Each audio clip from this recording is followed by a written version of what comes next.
Baby, you know what time it is. What time is it? It's Studio Johnny Q time. Oh, yeah? That means it is time to drop your nerd drawers, baby. Oh, yeah. I don't know exactly what that means, but I'm sure it's sexy. I'm sure it's sexy as well. You know what's even sexier than that? Having Shadows hop on the Discord chat. What's up? Hey, how's it going, brother? Good timing. Great timing, in fact. All right. Can you hear me okay? Yeah, I need to get my my headset. Yeah, okay. Yep, no you problem. sound good. Yep.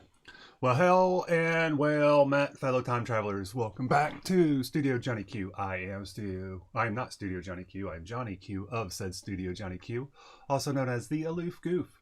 We're here for another edition of Addition Through Distraction, where we do a lot of the same things that we normally do, but Randy joins us on the Discord and chats us up for a couple of hours. So what's sexier than that? Getting chatted up by Randy. All right, so let me get some of the cameras working and some of the lights switched around here. All right, so we have this. So we do have some of our chat topics up. I can go ahead. I think I can turn this on, right? And yeah, okay. So Randy, today's titular moment that we're starting off with here is I had it "When I Am King." And there's a line from a song by Radiohead. I believe I think it's Paranoid Android. And it says, "When I am king, you'll be the first against the wall. With your opinions, which are of no consequence at all." Man. Yeah, that's pretty strong, right? But the more fun take on that, I was thinking against the wall being you're executed. Going to be shot in the firing line. Yeah, that was my take on it. When I am king, you will be first against the wall. With your opinion, somebody's in the mood. Yeah, someone's got case of the bunters. Hold on, I got Cooper is insisting on coming in. Hey, come on in, buddies. Cooper. Hi, come over here. Do you want to say hello to everybody? Cooper. Let's see if we can get you on here. Yeah. What's going on, buddies? Who's your good boy? He just pushed open the door. He's like, no. He heard him upstairs getting into stuff. He was down here. He heard him getting into stuff upstairs, so he was curious. But he'd rather be down here with us while we stream. So let me close the door. Yeah, we'll close the door because of you. But so for our titular moment, Randy, I was having my morning thought was about governments and how you can change governments. And we're kind of in this crazy time right now of civil unrest, and I was thinking about governmental changes and things like that, and I was wondering what the feasibility of using things like MMORPGs as models for government experimentation, and not meaning the government experimenting on people, but rather people experimenting on governments. And so that's a topic that I'd like for us to try to visit today. And then you wanted to talk about Voyager 2. I'm not going to let you hit it at all yet. We're just going to go through our chat topics. Voyager 2, you said that you had some stuff that you wanted to talk about, and you also had a philosophical quandary for us. Mental Health Minute. We'll see if I remember. Yeah. Mental Health Minute. I have "I'm not what I think I am. I'm not what you think I am." A quote that we revisit. So I have that down there. Our first 50 review. We are 28 out of 50 on our Twitch. So help us be part of the first 50. Hey, we got Tater hopped on. Welcome. Tater. What's up, buddy? Good to see you. And we got D&D is tomorrow night. We'll be doing another remote session. Depending on how things go today, we may work on our sheet with shadows.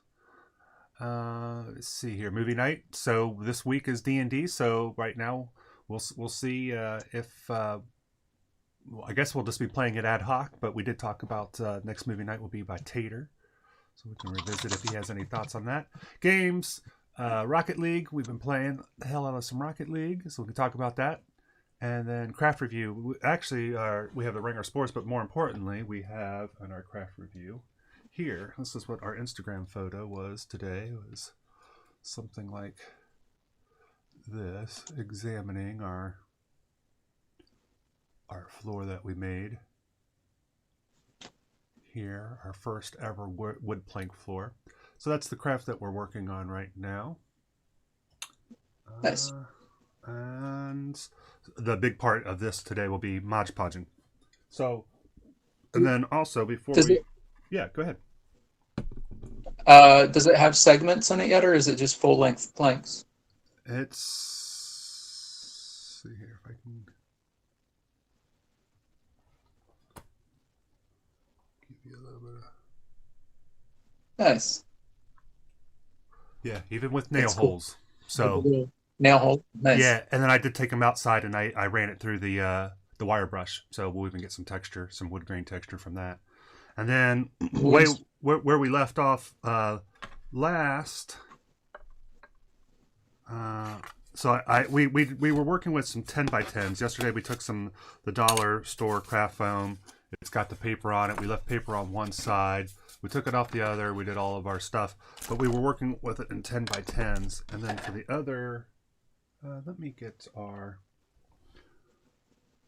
let's see here. Town of Quasi, I believe.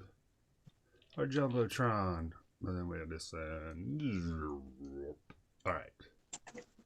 So we were working on this piece here. And we were, I was going to make these 5x5s, but I decided that, especially because like I might use some of these for like the lower decks of a ship, which is going to be, I think, one of our next projects that we work on. So I thought, you know what, let me just go ahead and make some of these that are just long. I'm sure that I'll have 1,000 uses for these, because if I'm going to do a room, you could always segment the room with walls and do all kinds of stuff. So I'd rather have some more larger pieces, I think, than smaller. So we this was one big piece. We cut it down the middle here, and then we examined if we wanted to use maybe popsicle sticks or tongue depressors to double side these and just take them as an opportunity to do something a little bit different. So I was thinking, you know, because these could always end up being a wall, or, you know, maybe it's a dock or something like that. Super straight cuts. That's right. We're right and exact. We handle our beers. And then actually with these, I needed just to trim these so we didn't worry about cutting them beforehand. We just put them on there, and as long as they cover, we'll take our tin snips. And man, using these tin snips on this wood was dreamy. There's nothing like the right tool. I think these are brand new tin snips too. Man, they went right through that. It was like, delicious. So that's where we have with this. We have several more of these 10x10 squares that, you know, we will do some smaller versions. But we wanted to start with this and see what's what. So I think the plan is to Mod Podge the top surface here, and then the top surface here. I'm still not certain what I want to do with this one. I'm thinking I might...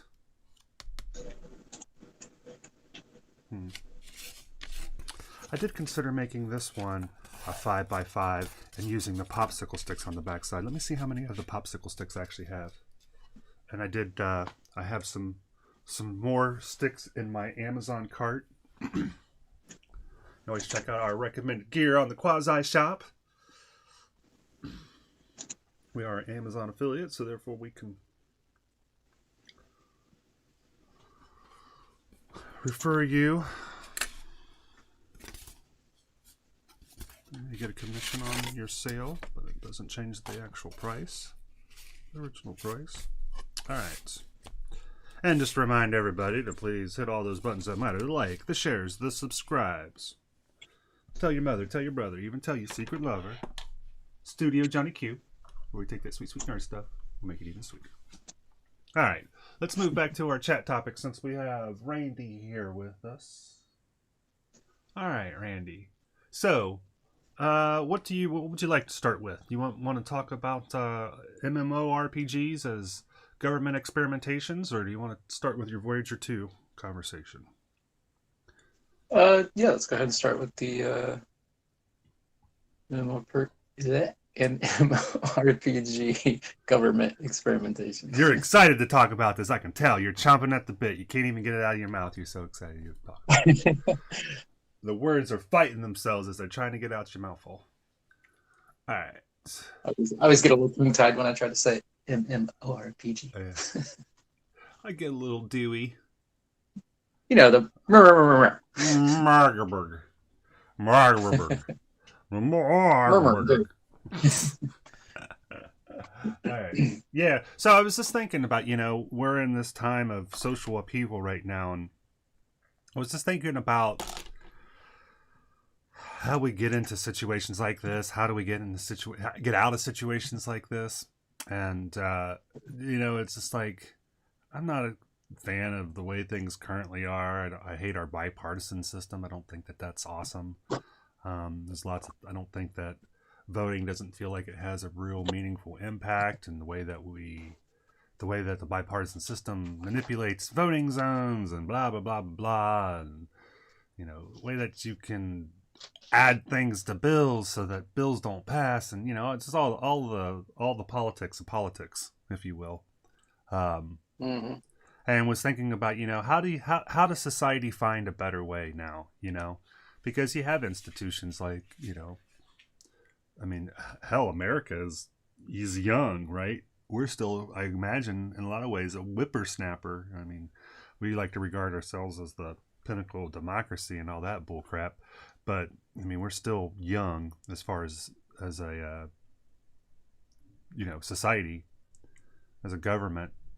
And I was wondering, it's like, do you think that there's any validity of MMORPGs providing ways for us to experiment with large scale governments, and what kind of interesting changes do you think that they might implement? One of those I was thinking was that, because it was like, I think the way that I got to this was thinking of like, if you change something, what if you made it so that you got voting rights by performing civil duties? And the more civil duties that you had, maybe the more voting credits you got or something like that. And it's just like, oh, we would never be able to get people to try that. But you could in an MMORPG, right? And then it was just like, and then you could see, what does that happen? It doesn't have to just be a thought experiment. You can actually see, how it works to some degree. So I was just kind of curious with that, what your thoughts are, if that tickles any ideas in you.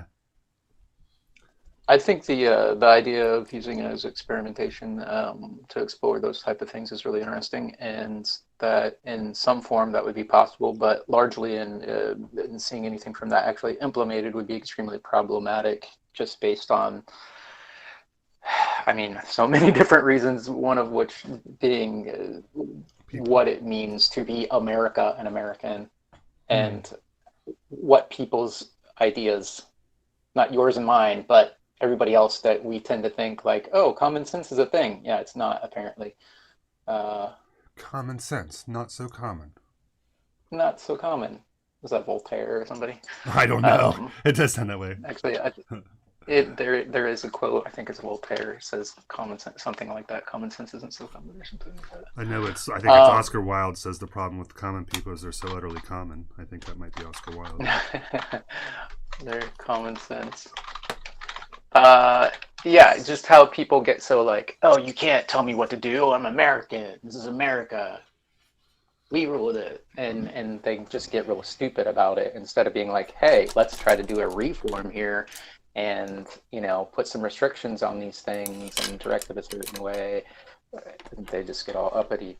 Another part of it is the problem that I'm going to use the word boy club, even though that's not what I mean. It has a certain connotation to which I am going for.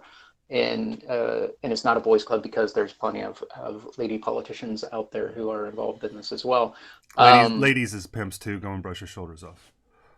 Yeah, and that there's kind of a hidden side to politicking. It's not.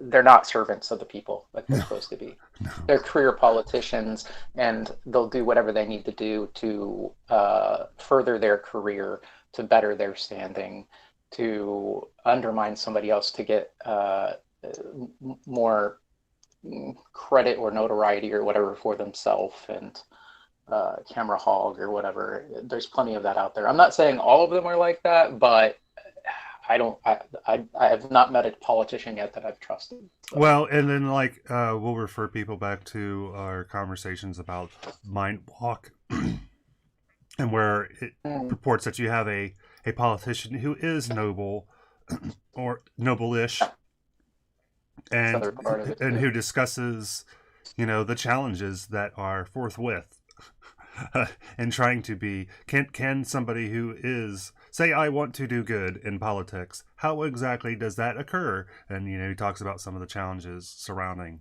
that, and yeah, and even talks about being a servant of the people. Sure, yeah, go ahead.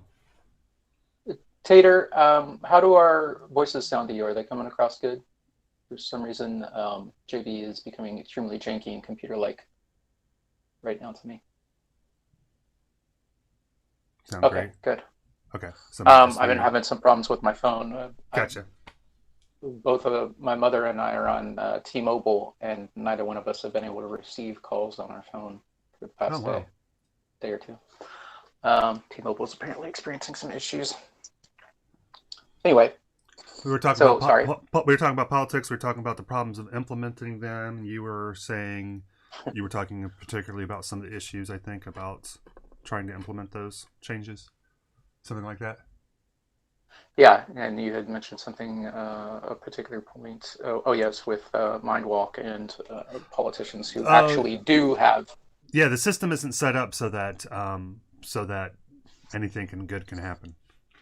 The system, and this is the thing. It's just like, we've seen this through the COVID zombie apocalypse, that we, as companies, have had to make tough decisions regarding employees and things like that, layoffs, furloughs, terminations, all these things. It reveals what we already knew in our heart of hearts, is that that companies can do nothing. Companies don't have hearts. They're not real. They're constructs, right? They're systems. Yeah. And a system can only serve to protect itself at best. And so it doesn't have a pulse. The best it can do is replicate that. It's this painting a smile on a robot kind of thing. It's the best that you can hope for with companies, right? And so you get these systems, and these systems, they become the successful ones. They become they can become successful by having the means of within them to propagate themselves and do these things.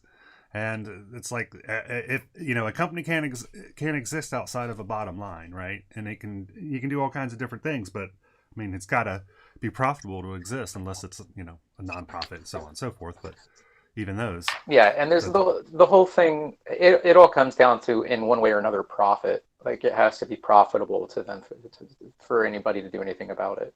Right. That's true of pretty much everything in our society today. And excluding space travel, like it's going to be the corporations, because it's going to be about money. That's going to be what's going to further. It's not going to be everybody coming together and saying, as a society, as a world society, we need to come together and value science, further our exploration and explore solar system, and spread out a bit and whatever. So all going to be about trying to get the next dollar bill or stake your claim or whatever. Yeah. But and there's the thing about, like, getting into politics. Even if you have good intentions going in, you're going to be so mired down by all the bullshit behind the curtain bull crap that goes on. The wheeling and dealing and the one thing that I wanted to talk about was that the point that I was trying to make earlier about the corporations is, I mean, you have this multi-generational system which has evolved to protect itself. And that's what you have. And so maybe even if nobody that's in the system wants to behave by these rules, they don't have the easy means to be able to change them. You know what I mean? Readily. And so it's like everybody can be, even if everybody was of good heart, which is not the case, but even if everybody was of good heart, the system that they have in front of them is so convoluted that it makes it hard. and then you throw on top of Yeah. that people's motives aren't great, and yeah, to be successful in this arena, I don't know. There's this thing. It's like it occurs It's to me every time when we have people who run for president, the amount of money that it takes just to get into for failed people who never even make it on the ballot, right? To get on the caucus or whatever the hell they are, and they're in Iowa now, and and they're spending all this money, and if you don't have this money, if you don't do these yeah. fundraisers, then you can't run for president. And it's just like, I don't understand Yeah, how that I this. mean that should be a huge red flag, and it's a disgusting feature of our politicking is that they're starving children, but you're going to spend millions of dollars in a popularity contest. But yeah, presidential elections are pay to play, and it's just like, Yeah, and so yeah, and I guess the thing is, I do understand challenges that what we would have, but let's say if you do get to a point to where there's some sort of revolutionary change, right? There's where the people are interested in some adopting some different ideas. You could have a lot more sway if people say, hey, we've seen it like this and we want it like this. And so, maybe it's not, I'm not talking about something that happens right now, but as we were watching Ready Player One, let me zoom out. I'm going to look for some popsicle sticks. As we were watching Ready Player One, and you were talking about, if you had had this long-standing thing like the Oasis, where people were born and raised on it and died on it, and their kids were born and raised on it and died on it. mm-hmm. It creates a different place outside of land where where governmental structure has a utility, right? And it says people are virtually meeting in these virtual spaces. There is need for structure and order, and so these systems will have to arise. And because they can be international systems, they can exist outside of a country alliance. You know what I mean? And have a chance to be more global vision, I guess. I don't know. Yeah. No, don't have a lot of formulated thoughts on this. It was just something I was thinking of when I was in the shower. No, just an interesting idea. Yeah, specifically in the MMORPG. If you want to talk about it, you have to say it. You get no voting rights if you can't even pronounce it. The no voting rights for you. RPG. Magerburger. Yes. The MMORPG world.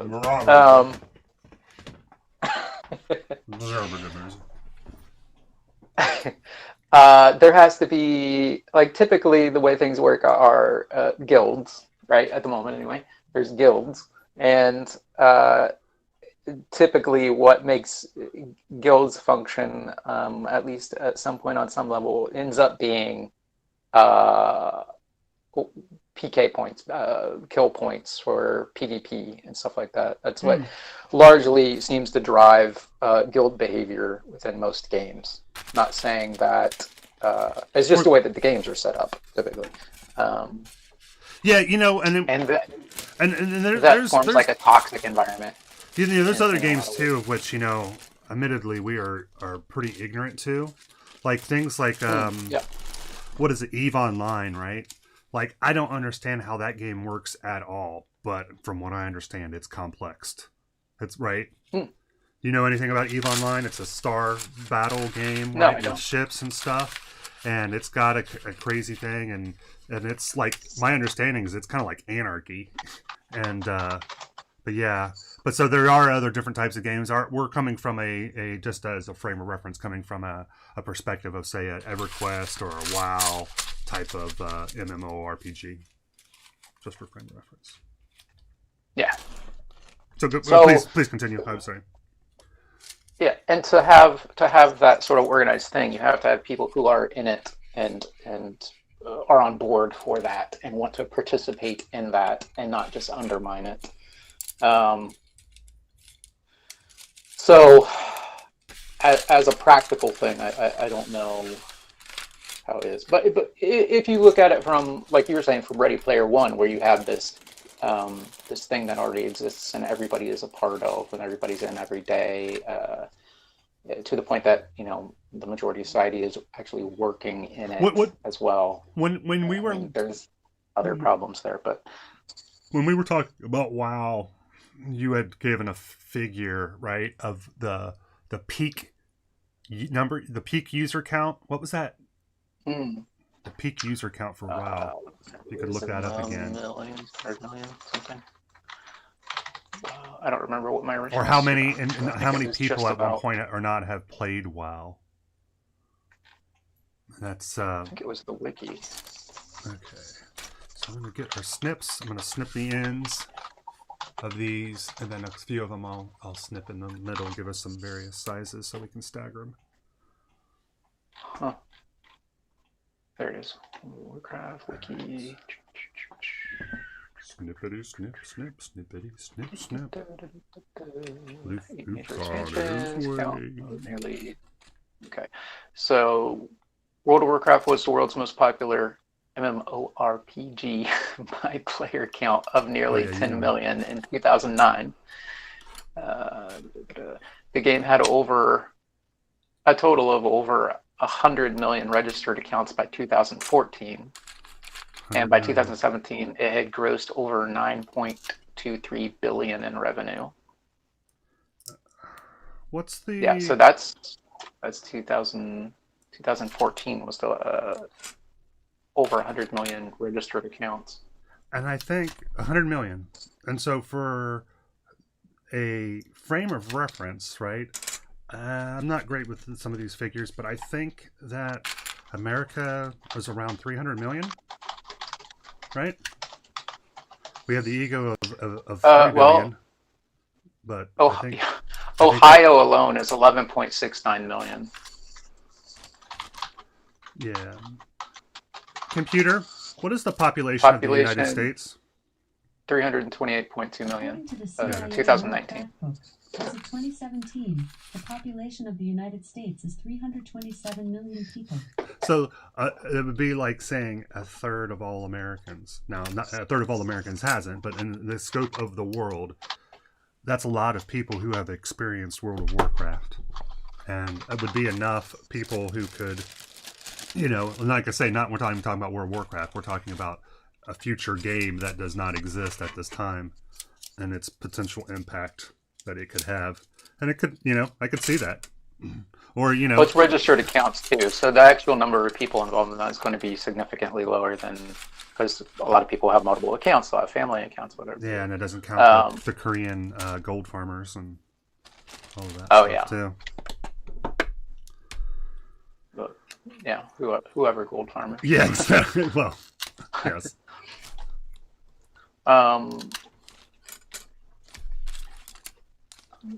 Ohio population. Yeah, the population of Ohio is almost 900,000. That was 2018. Of Columbus, Columbus, Ohio. Anyway. So it's saying that Columbus has not broken 1 million. My understanding was that it had broken 1 million a long time ago, but it depends, I think, on how you count suburbs. Oh, well, maybe a lot of people left. I'm not sure. No, actually, that is impossible. Or they're all like, screw this amount. Yeah, I thought it was like 1.3 or something like that.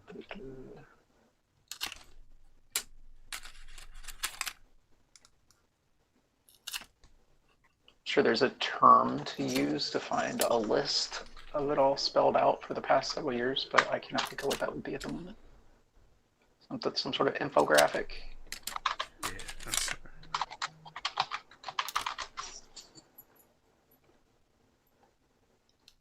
Demographic. Math stream. He knew it was coming. He called it. Math stream. Welcome to the math stream. Math stream. We snuck numbers up all on ya. You didn't see it coming, but now we're making you count. You know it really is hard because you gotta do long division. Math stream, math. Oh, sorry. I was just freestyling our math stream song. Okay. One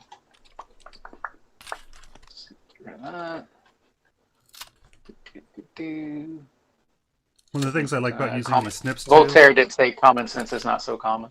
Okay. FYI. Okay. So yeah, within that environment, you almost have to have. I mean, for reality, for trying to get that all together, you almost have to have something where everybody has to play a part. Like every citizen has to play a part. And there's a lot of other countries where military service is mandatory. Sure. Yep. You have to do a stint in military service to be a citizen of the country. And I don't think so. Something like that. Yeah, but like civil service, right? Not military service, but you would have to do some sort of civil service. Yeah, something. Right, because you don't have some to sort of implementation people. Where, yeah. Well, I mean, you don't have to kill people in the military necessarily either. You can. There's lots of other technical jobs, office jobs, medic jobs, whatever. Yeah, but I'm saying it doesn't. You don't have to serve the military. The military is not the country. I think that's a bad model. No, it's not, but it is the front line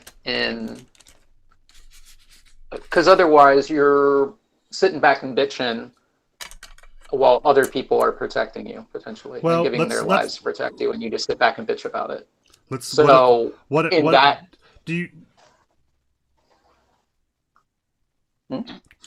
you think that? I mean, why is there a need for separate governments? So won't there at some point be a one world government? Don't you think that's an eventuality? You mean a corporation? Yeah, well, all right. Yeah. When the world incorporates itself. Yeah. So, I mean, there's been lots of different shows like that, and I don't have any of them other than, so Star Trek and the Federation. That is, and I don't think that was necessarily their case, but that was pretty much the way it was represented in most situations, I think, is that the Federation was the Earth government. I would agree in a with way, that. even though it wasn't. Other than that, can you think of any other shows where there's been one mass world government? I'm sure. I'm sure there are, but none spring to mind off the top of my head. And there have been shows that have had a reduction in governments where other people have come together, other countries have come together in conglomerations, but they're still having difficulty getting to a unified point. And even if we were to a unified point and we started to spread out and colonize other planets, if those other planets started out as like a mining colony, then you get into the potential of them at some point saying, okay, we're just being taken advantage of. We're our own people, especially when you get into a multi-generational situation between the people who went there as part of this, as part of Earth to do this job. Now you've got people who are born there and have, their ancestors and their children are living and dying there, and that's all they have to do. That's their only choice, pretty much. They're going to be like, yo, no, we need to stand up and be our own thing now. So trying to keep all that together is a huge idea.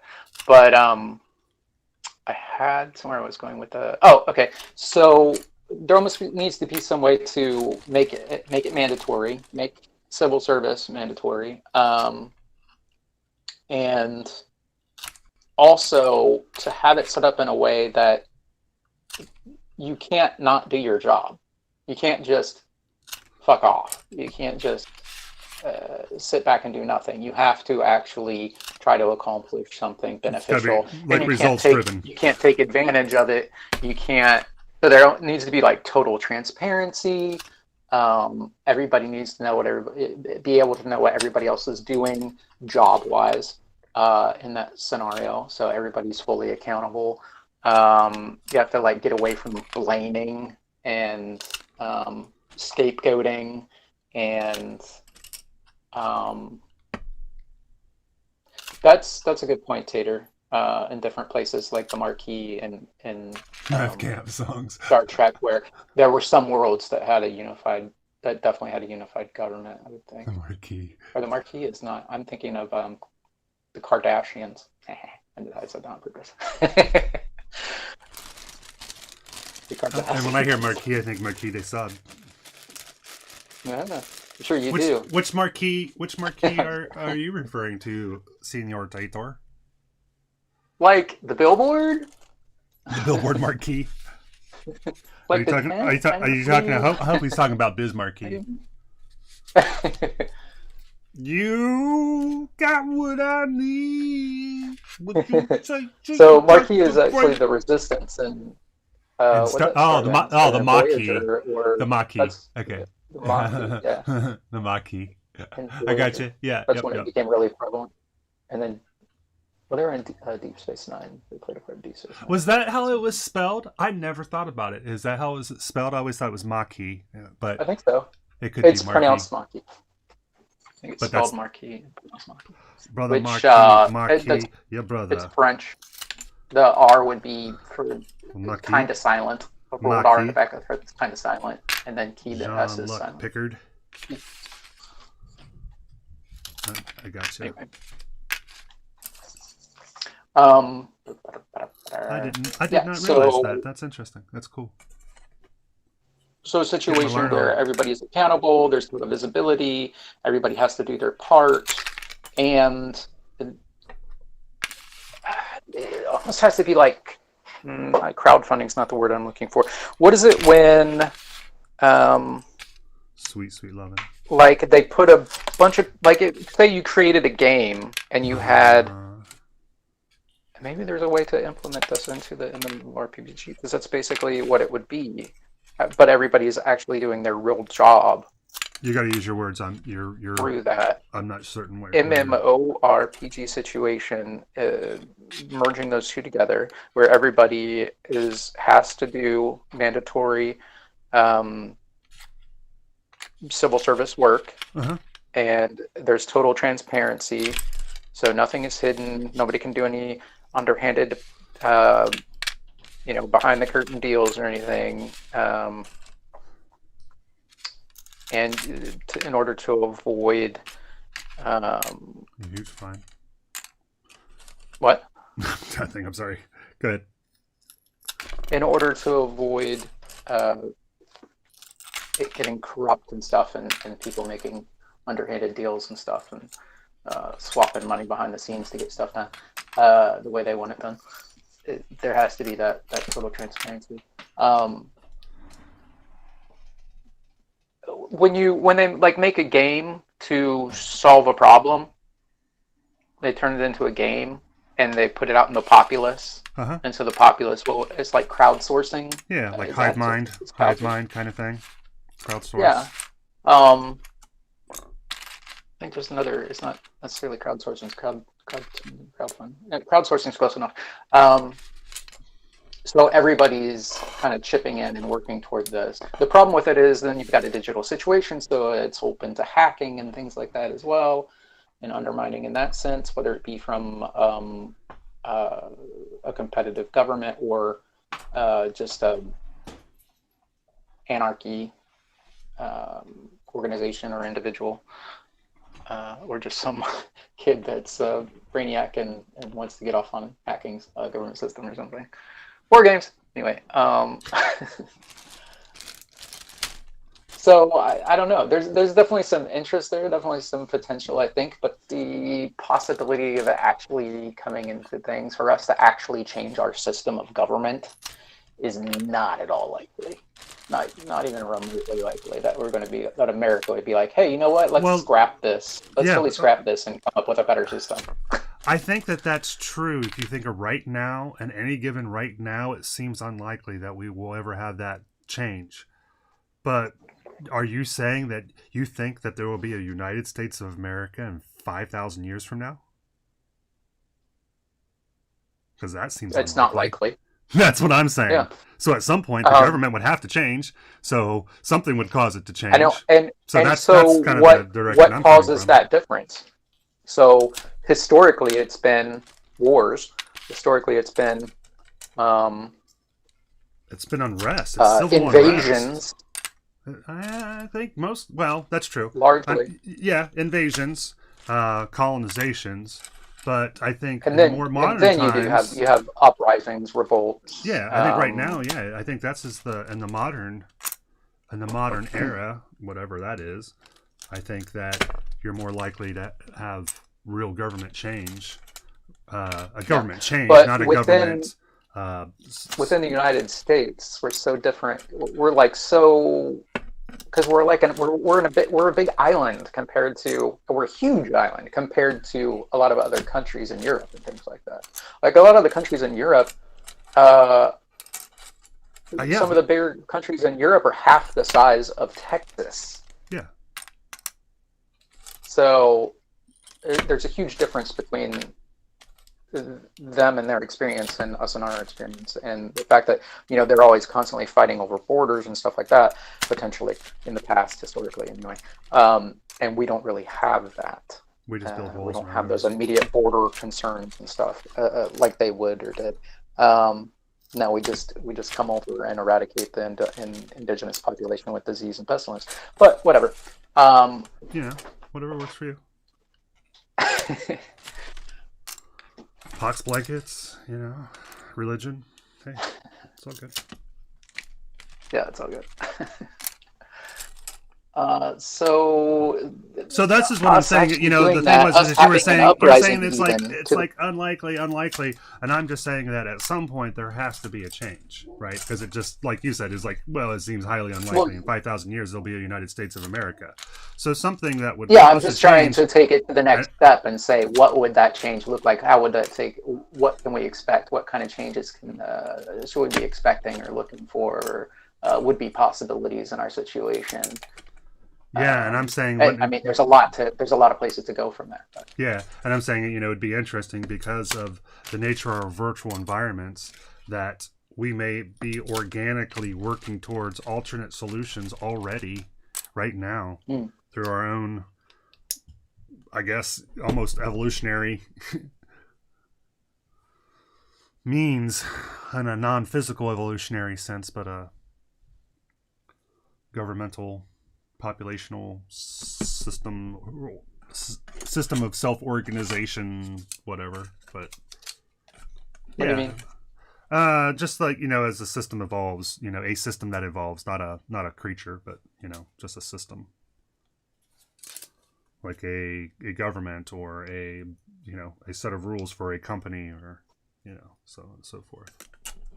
It is funny when you think about governments as corporations, because that probably is the best classification for them. I never really thought about it that way, but because isn't that what patriotism is? Just brand appeal. Indoctrination. Right? I mean, you spend all this money to promote your brand, and is it America just a brand?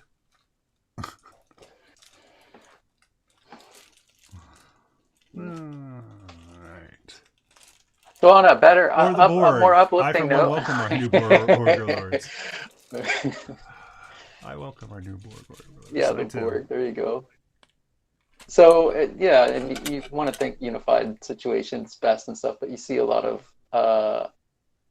there's been a lot of sci-fi stuff about that sort of situation and how it can become a negative thing. So ideally, I think originally the Borg would have been a good thing, right? Like in their minds, they're good.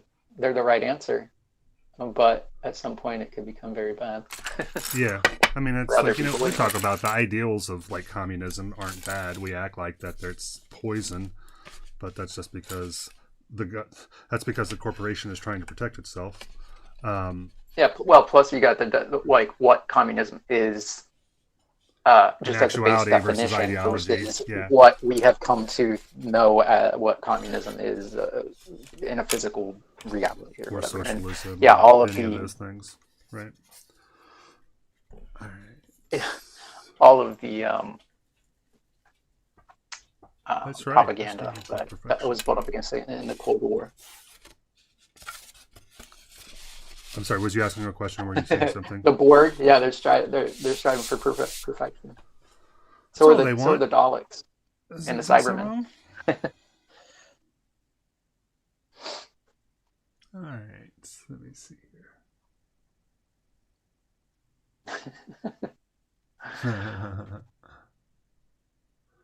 So what's our takeaway from this? Do we want to explore this further, or do So we want to try to yeah, come up well, with some sort of the takeaway idea. from I think one of the just things. Yeah, express the idea?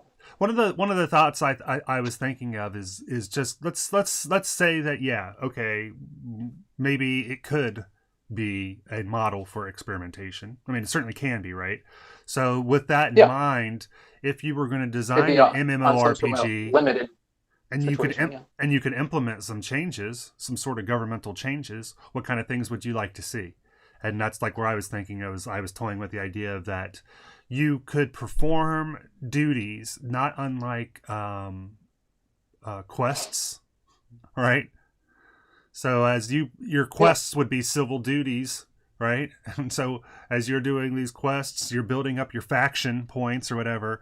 But then it was like, how can you do that and it be fair? Because there does seem to be like, I was thinking about like if you wanted to vote for something, maybe you could vote multiple times on something if you had more civil duties points, more civil credits. Plus, it's going to be, I mean, how bad of an idea is a that? lot of these situations when it comes to things, you have to have a very specialized education to deal with some of these things. There's lots of different parts of the government, and a lot of those different parts need very specialized education. So whether it be technical or intellectual in nature. So just anybody wouldn't necessarily be able to do every job. Right. That's true. So how are you going to set up a situation where any job can be done on just anybody can do this because it's a preset quest situation? How would that apply and function and translate from the digital into the real world? Well, I mean, I don't know. Just as a model in these people doing these things, yeah, it's not. There's a disconnect there. tell me, where's the disconnect? Like, because you have them set up as quests in the model, you're having everybody play their part by playing their part, and they're doing quests. They're participating and getting their job done by doing these quests. Yeah. And then that gives them more voting power, is one of your ideas. So the problem with that is that everybody has a different job potentially, and at different levels of those jobs, and requires specialized. A lot of those jobs require specialized training and education. So how is it going to play out for like some of those jobs? Maybe are they all worth the same voting counts? Or the No, I mean that would seem to be impossible. So some jobs, some people are going to innately have more voting power than other people, and then you've got an immediate breakdown. Yeah, I mean that's the idea, and and this is why it could be a horrible idea. It could be a horrible idea because it gives different people voting power. But don't different people have voting power right now? I mean, we think that they don't. We act like they don't, but well, that's probably where the system's broken and there's stuff happening behind the scenes and there's manipulations going on. And, like I say, the way that they manipulate voting districts and, we have the whole, whether it's good or bad, the whole electoral college, system and things like that. But the idea would be that, the question, the thought experiment is it a bad idea to give people, because the idea is that it invests you, right? that those who serve the community get to have more of a vested stake in that said community. And so you don't have a situation where the people who get who aren't serving the community and are able to, that they get the same vote as somebody else who isn't. And I don't know whether this is a good idea or a bad idea. Like I say, it's just a thought experiment. And if I had an MMORPG, you know, like could you do something like that to where, you know, if you were making it to where that you were going to make it to where it was a self-governed system in this MMORPG, but those who did, you know, whatever civil duties would be, you know, those who did the civil duties get to have more of a vested interest. And so, yeah, I don't know. Is that a good way to do it, or is it? Because you know, there's the argument is, should the elite make the decisions, or should everybody make the decisions? I mean, isn't that what it comes down to it? Because we act like in every day, that's not the way our government works, right? We don't run companies like that, right? It isn't the mass of workers who decide what direction a company goes. It's the people at the top who decide. There's a very few handful of people who decide what happens for this company. So that's the way that it is. So, well, by definition, we live in a democratic republic, right? Right. Basically, so everybody's got to vote. I guess my question is why everybody is supposed to have a vote, and that's a vote. Each vote is supposed to matter. Sure. Yeah. The same, have the same weight. But I mean, if you go back, it used to be only landowners. The more freedoms you have. Only white male landowners could vote. Yeah. And that has slowly changed over time. So yeah, and so I have to mention this. Tater says, you know, you should have a credit system where your peers can give you upvotes based on your actions, and the higher your credit, the more freedoms you have. That's really interesting. And a counter argument to that is, I think, season 3, episode 1 of the Black Mirror. There's an amazing episode that deals with the concept of that, and even that you're going to have a popularity contest. The potential ills of it, yeah, and how nobody can be real in a situation because you're always afraid of, yeah. China's already doing it.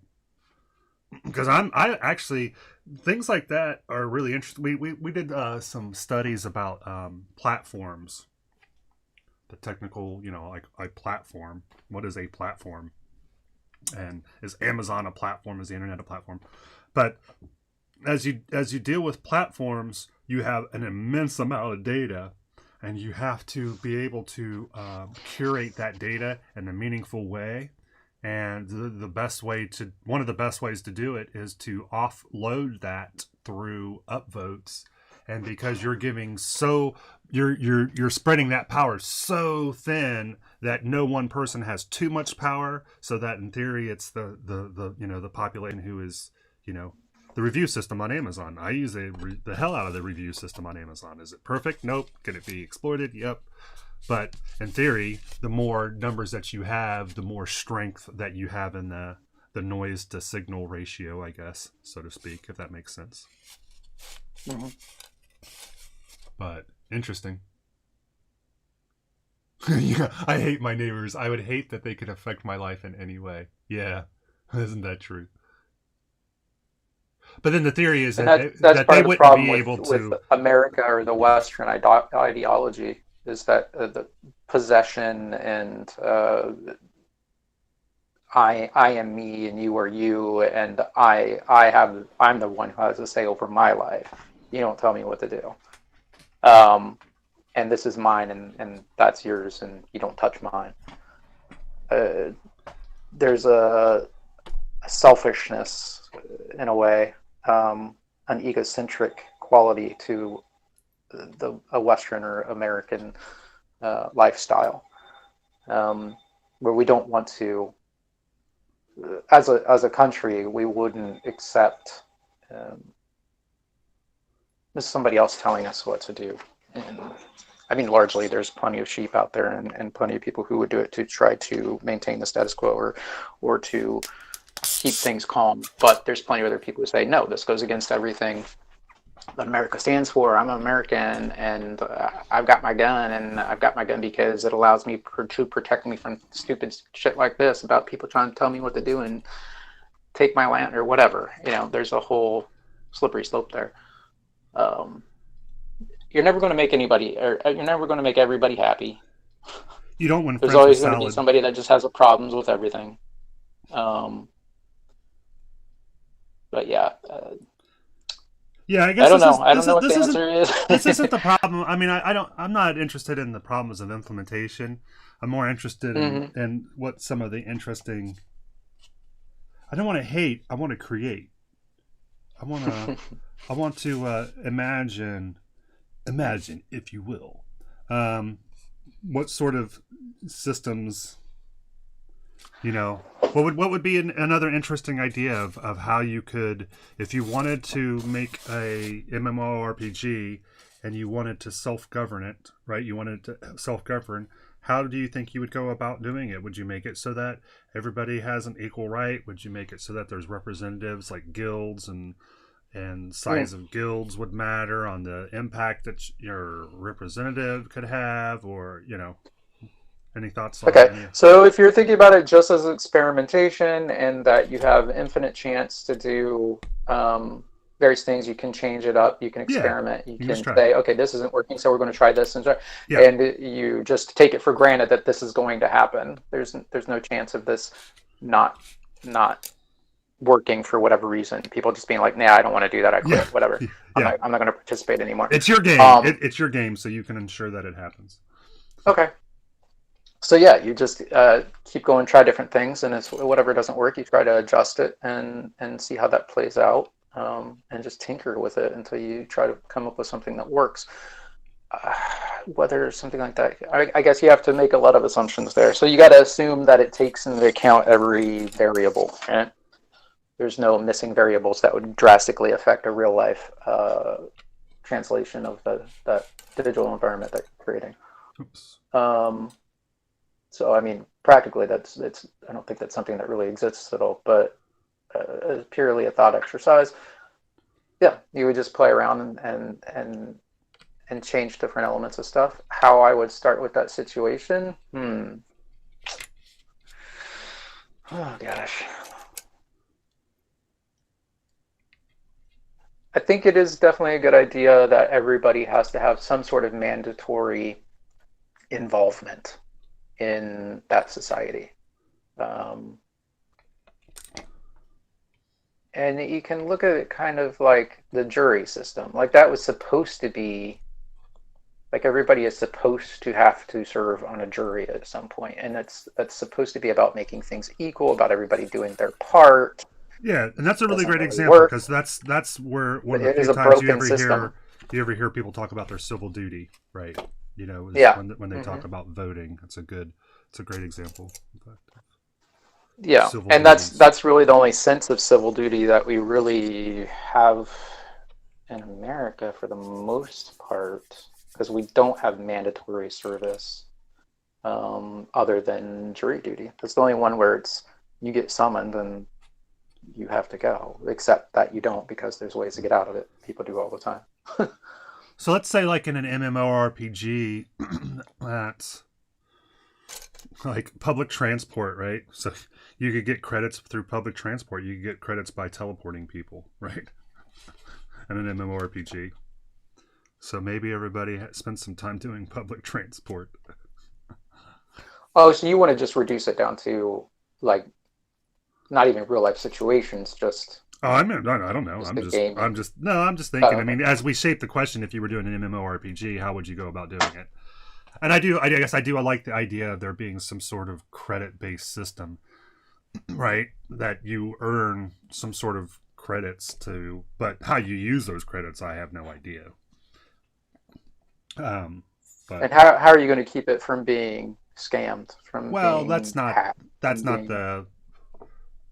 That's Or assuming that everything is going ideally, that it's a utopian Yeah. society. yeah. Well, yeah. That's an interesting aspect too. Is talking about the history of utopian societies and the concepts thereof, about like how everybody's like, oh yes, you do this, and everybody does their part, and it's a utopia. But then, from what I was taught, it ends up being an utter failure because people don't play their part.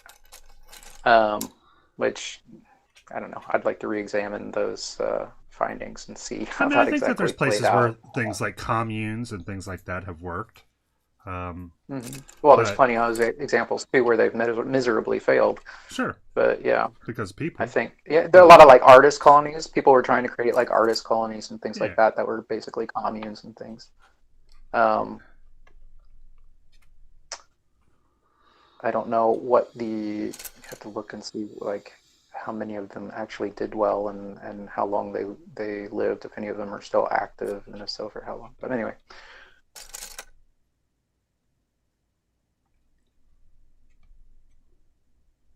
So what do you think you would do if you? I don't know. I like the idea of. I I guess the idea that I'm playing with right now is, let's say that you have some sort of system so that you have some sort of system in place to where you can perform civil duties and you can get credits, and those credits give you the ability to vote. But this is the thing, like when we were talking about the one world government, right? Is maybe the purpose of the one world government is just to decentralize. So we think that the problem is that the one world government is powerful, but maybe the world government is the least powerful of the governments. And that the smaller you get, the more powerful that the government becomes. So maybe it becomes more pocketed, more territorial and more pockets. Maybe that's the way that it needs to be. That for people to be invested in their government, they need to be able to see change.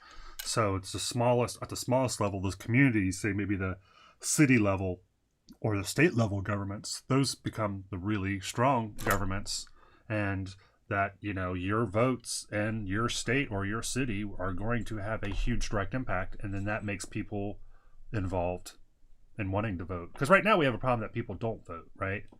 But would we have a problem if everybody voted? And I think that's the question that I really want to ask. If everybody voted, would that be good? Restate your question. If everybody voted, would that be a good thing or a bad thing? Well, it's what America is supposedly founded on, is everybody. Not the right for everybody to vote, but for everybody voting. Do you really want everybody in America voting? Do you think that does best for us as a country? Or is it best that the people who are invested in just politics are the ones who vote? You know what I mean?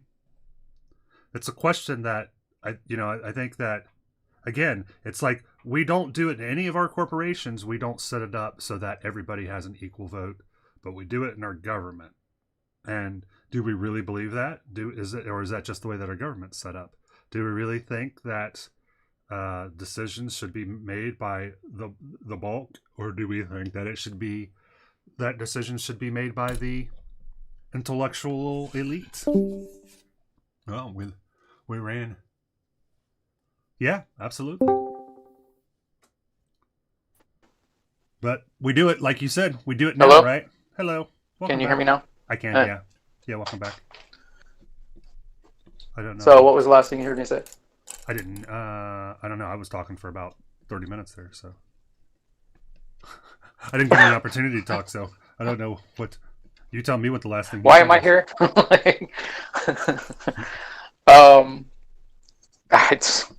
I don't know. I'm getting discouraged by getting disconnected by Discord apparently. Yeah, sorry. I know that's frustrating. The question is, do you think it's good, that we have a government that purports that it is a good system for everybody to have an equal vote? But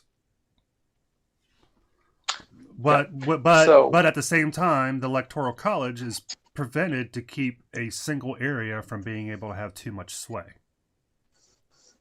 So you couldn't have one state that everybody churned out the vote, and then it causes a huge shift, and that it doesn't really truly represent the ideals of all of America. But the thing that I keep saying is that all of our companies, like, I mean, if you were to make a company, you wouldn't want to say, I'm going to make it that everybody in the company gets an equal vote on my company. Everybody gets to make it. It gets an equal vote on the decision on where we're going to do the things that we're going to pursue, where we're going to put our R&D, how we're going to do our marketing, how we're going to do our HR. You're not going to give the power. Yeah, and that's what I was saying. Like, there's so many jobs that require kind of specialized. And I guess this is the thing. You don't have to give an answer out loud, and because I'm not sure I know the answer for myself. I guess the question I'm asking myself is, do I trust the common American?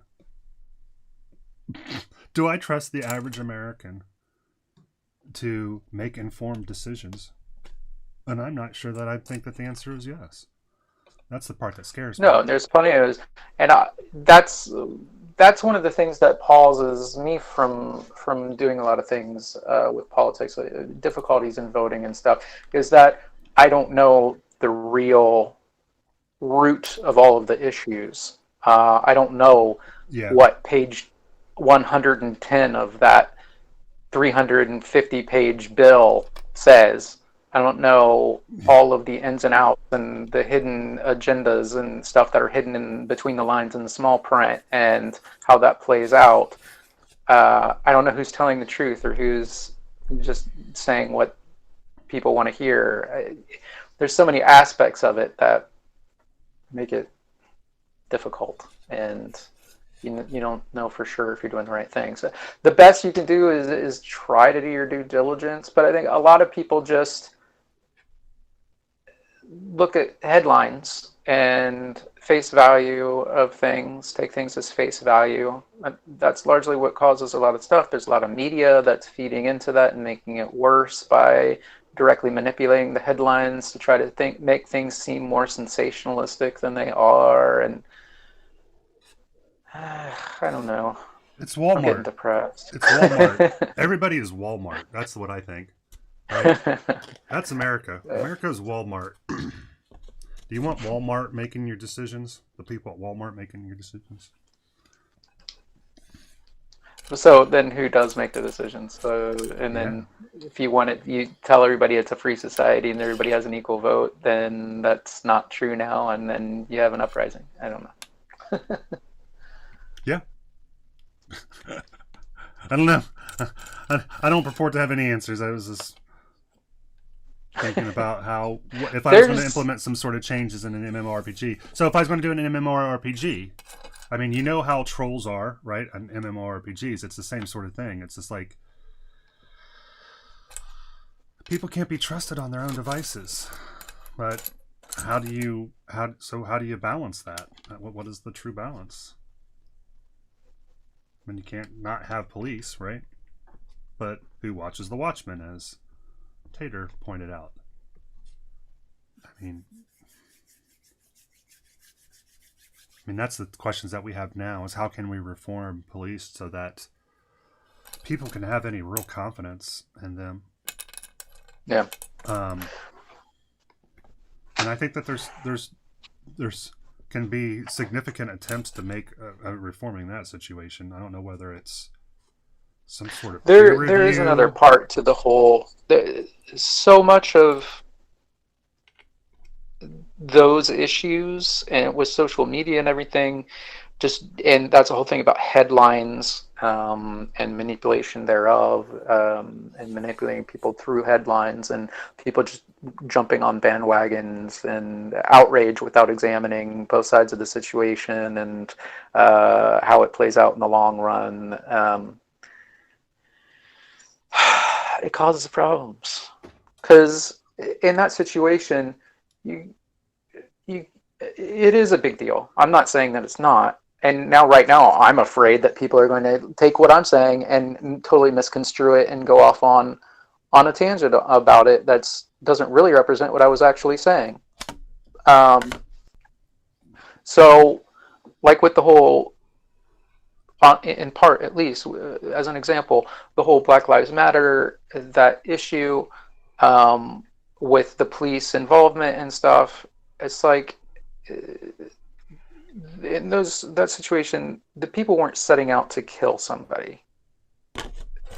They accidentally led to the death of the individual. Did they use excessive force? We didn't see the whole thing. You saw bits and pieces from certain angles. It seemed they did, in my estimation. Although in another instance, he has his knee on his neck, but you can't tell how much pressure is being applied, if any, or if it's just enough to keep it in place as opposed, so there's a lot of unknowns there, but everybody immediately wants to jump on a bandwagon. And I'm not saying they were right. I'm not saying that, there's got to be a way to keep things from escalating to that point. So that's what we need. We need to keep things from escalating to that point. So everybody's like, oh, police are being police are doing a lot of brutalizing and stuff. And that's true. There is a lot of that. And police, there are a lot of police who do have a lot of issues with that sort of thing. And there needs to be things put in place to try to better, better monitor and deal with those situations before they get out of hand, before they become a problem.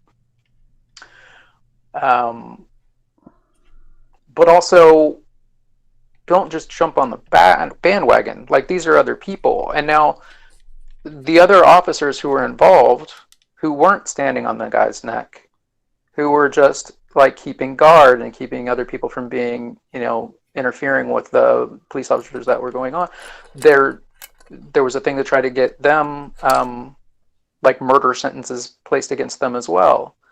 And you're talking about multiple people's lives, and not just theirs, but their families. And yes, the victim also has that issue, but now you're expounding the issue. And it does need to be a thing because it draws attention to it, something that's obviously a problem. I'm just saying that it's more complex than just looking at it and saying, blah, blah, blah, blah, blah, blah, from one aspect of it. You have to consider all the angles and say, okay, how do we kind of equalize the front here and try to make the best of this complex situation, instead of just inflaming fires from jumping on one thing that, could have issues. And with social media and stuff, right now, anybody who's in a position of saying anything like I'm saying right now has to worry about, is somebody going to misconstrue what I'm saying and going off on a tangent and saying, I'm being a racist or anything like that, or I don't support whatever, which is totally untrue. This is totally untrue. But there's a lot of aspects in society where people are doing that. And people who are just trying to express a point are misconstrued, and then suddenly people are saying, oh, don't even bother listening to what they have to say. Let me just tell you right now, I listen to it, and it's just pure hate. And just people go and believe that and then further inflate that, when really it's just a person trying to say, hey guys, let's take it back and try to find a common ground here. So it's easy to blow stuff out of proportion and for people to add flame to a fire that should be approached in a different way. And there's lots of other aspects and things to go on here, but there was actually a thing with JFK recently. About everybody saying she was dead. Like attacking. What did I say? J.K. Rowling. What did I say? JFK. I said there really hasn't been anything going on with JFK in quite a long time. I'm pretty sure that is the situation. Yep, no, he's still dead. With J.K. Rowling, supposedly like saying a bunch of negative stuff about transgender individuals and that society and whatever, and everybody was saying basically attacking her, saying that she said all this vitriol, was spitting all this vitriol about trans people. But from the tweets that they showed, if you actually read them, they did allude to additional things that she said that they weren't showing So they were making allusions. They posted the majority of what she said, but then they all alluded to this other part saying, oh, she also said all this other stuff in tweets. Well, why didn't you post that as well? You posted all her other tweets. But for some reason, they were all excluding this portion of tweets that she supposedly said all this negative stuff in and just referencing it offhand and saying that it was full of vitriol and stuff. Without that big piece that they all excluded it but alluded to, her comments weren't necessarily negative toward transgender at all, from what I saw. But people immediately took it that way and ran with it hardcore and was saying that she was just hating against transgender and stuff. And so then they're immediately questioning, like, oh, what do we do now? Do we burn Harry Potter books, or does that still have a place? Like, what does this mean now because of what she said? Does that change what Harry Potter means to you, and all this stuff? So all the other Harry Potter actors are having to come out and saying, I don't agree with what she said. This is what I think. I do this work for this, organization to help with these issues, and blah blah blah. So there's a huge problem with people doing that, with reading a headline or listening to one thing that someone says and deciding that that means a certain thing and just running with that. What, JB? Yeah, no, go ahead. Tater was mentioning that Christians have been burning the Harry Potter books for a long time, so nothing new there. Yeah, totally. That was funny when that first happened, because she was like, yeah, please, have a big old bonfire. As long as you're buying the books, I don't care. Yeah, exactly. All right. I'm reading Tater's comments. Yeah, I didn't quite understand fully what he was talking about with the... He said, one, you want to hear something really crazy? There's a YouTube video of 13 or 12 different news stations across America, and they're all saying the same script. So that's... Okay, so I guess you're saying that these are news stations, and they're all just basically regurgitating the same stuff, which isn't that surprising because most of the networks are owned by a very small group of people, right? And then... Mm-hmm.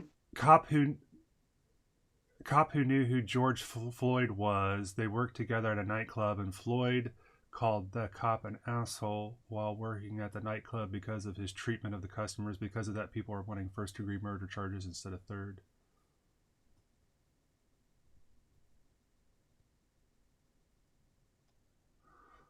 Huh. I'm not sure I understand that fully. Yeah, and I don't know who to believe. Like, I wasn't there. Word for word. I wasn't there. I didn't experience myself, so I didn't hear what was said. So I don't know. Have you ever played the telephone game? I'm just leery of saying, okay, this is a true, honest, full fact. It's not misremembered. It's totally represented without any bias. It's too easy to say, oh, well, so-and-so said this, and that meant this, and the other person have not really meant that at all by what was said. Like, well, this is the thing before. I'm just leery of... Before there was the internet. Yeah. How is it not everything just descending in chaos all the time? Because all you ever have the internet is flames it because it makes things... It creates a space for everybody to just jump on that bandwagon. And it's digital, and they're at a distance, so technically they don't have to worry about any fallout of that personally. So they can. That's why you get trolls and stuff, because you can say whatever the fuck you want. Yeah, and but I'm you can saying, make shit up, and you don't have to worry about the negative aspects of it personally. Yeah, but before, if people, as we're always admonishing people to do their own fact finding, before they would have to go to the library. That's just what I'm saying. Is like, yeah. How did the sheeple not all just kill each other before? Because all you had was just, I heard from somebody. That's all you had. Mm-hmm. You know what I mean? So now we actually have the means to be able to look stuff up. You know, we all have computational. Yeah, but it's so easy to manipulate it. Yeah, I mean, they're still sheeple, but. I mean, if you not want even to not sheeple. if you wanted to not be a sheeple, Before, it was Yeah. just the only way that you were going to be able to get any information was by surrounding yourself by somebody who had some credible information. Yeah. You know? And it's just so easy to manipulate that stuff. We're like, oh, we've got the internet now, and we assume that, our major media outlets are telling us the truth and not trying to lead us astray or anything. But at the same time, they are, whether for whatever purpose, in some way, they are manipulating you. Be based on how the words that they choose in the headlines, and the where they add the ... in abbreviated headlines, the picture that they choose to show in the thumbnail. That's all a manipulation to try to get you to click on it, Sure. to sensationalize it, to try to get your interest, to try to make you look. And so many of those things end up being like, you click on the thing, it's not even nearly related to what they were trying to say it was, based on the thumbnail and the headline, the abbreviated headline. So there's a ton of manipulation that occurs there. And if you're not aware of that, and even if you are, it's so easy to get drawn into that and just take that for granted, especially if you're just scrolling headlines and not really examining the issue at all. Or listening to a little clip and not, going back to the original documents and reading them yourself and saying, did this person construe this incorrectly, potentially? Right. I'll try to trim these pieces that we glued yesterday. I'm going to trim those while we're chatting. Yeah.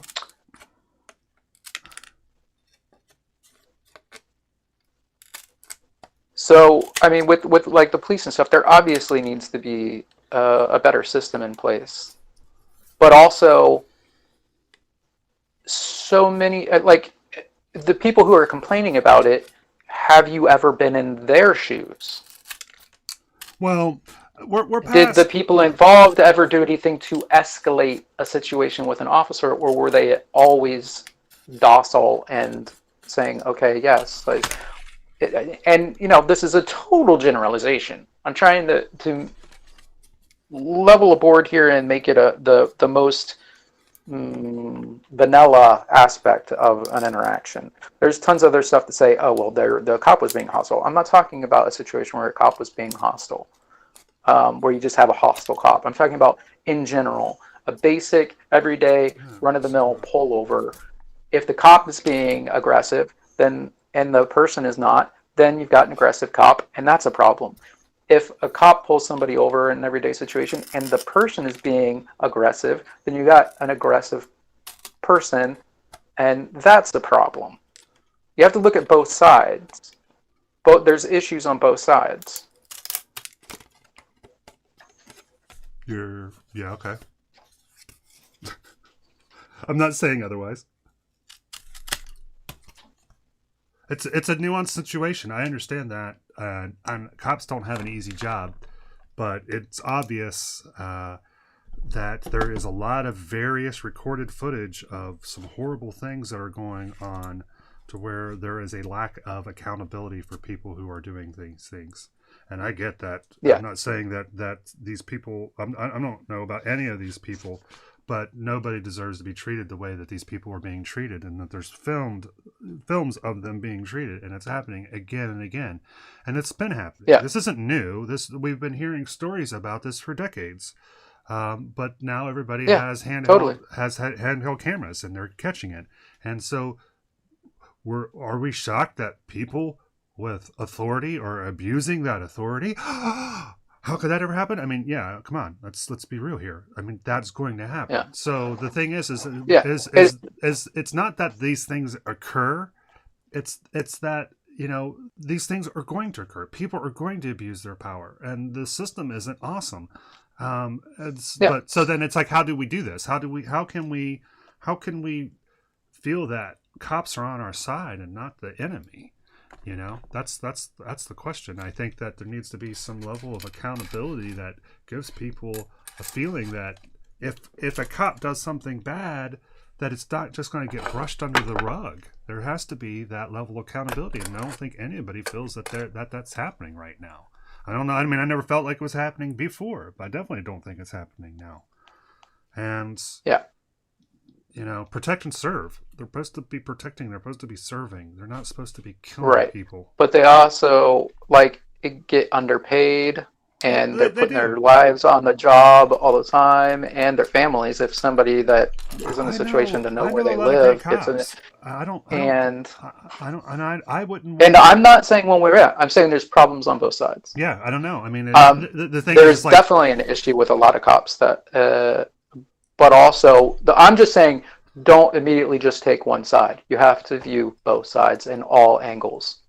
That's what I'm saying. yeah. I mean, I think that there's the point right now where things are is that there's been a breaking point. There's just so much. It's not about taking anyone's side. It's not about anyone's story. It's the culmination of video evidence that we have shows that there are some huge abuses by these structures that are in place. And it's not all cops. It's not all police. It's not that. But there is something broken, and that there is zero accountability, and that I'm not personally don't think that the police force is engendering people to be racist and is promoting people to go out and kill. I don't think that's what's happening, but I do think that there is a lot of things that are wrong with our systems, and I think that they need to be examined, and there needs to be some real change to try to. There needs to be some real effort to make some real change, because there are some grievous problems, and I mean, there's also situations where a lot of times there's entire YouTube channels dedicated to people, and to the point where they're their own organization of multiple people who are making money by trying to incite any reaction from a cop that they can then sue the city over. Sure. So there'll be people there's lots of videos where people are sitting outside of police stations filming them, which technically is totally legal. But is that not suspicious? Like, if you saw somebody outside your house filming you, wouldn't you feel like something was up? Like, wouldn't that make you feel kind of violated and like uncomfortable, and like something you were being kind of transgressed against in a way? Like, people are deliberately doing things to try to incite some reaction. And in this case, it was just that the cop deliberately went up to the person and asked, "Okay, what are you doing? Why are you here? Can you move on, please?" And the person didn't, and kept filming and didn't move. And then the cop just progressed it. It didn't get to a violent situation at all. He was just gently progressing the situation of like, please, okay, you're not responding. And then eventually ended up arresting, which technically he shouldn't have done, because the guy technically didn't do anything wrong. The guy was he was riding that thin line for as long as he could about being right on the border of what is lawful. And so he's pushing it to try to elicit a response from the cop. Yeah. And that response was that the cop eventually got tired of the situation and ended up arresting the guy. He felt he was in the right. Turns out legally he wasn't, because the guy had a legal right to be there. It was public property. There was nothing wrong with that legally, at least in that area. Some areas that might not be the case. And so they ended up suing the cop and the police department in the city, and winning because for millions of dollars, because that was illegal activity. He shouldn't have been arrested. And this happens a lot. And that's a peaceful situation. There's other people where they're spitting in people's faces, they're pushing, they're doing whatever. So there's a lot of other stuff as well. And my point is not that there's not problems. My point is that there's problems on both sides. My problem is not that one side outweighs the other. My problem is that both things need to be looked at and neither dismissed. Well,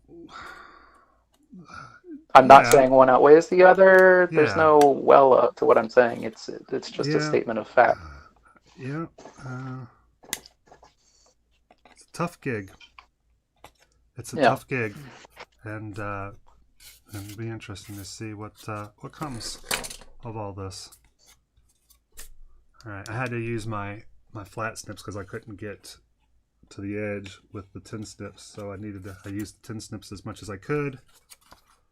So we've got, oops, it helps if I can actually have a camera that's working.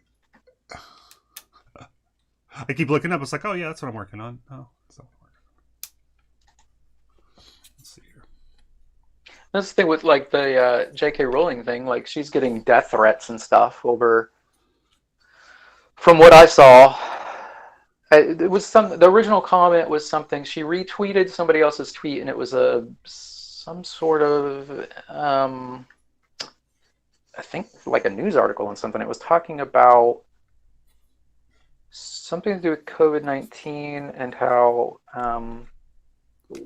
where normally it would have said women, it said people who menstruate, and she was just voicing a concern about.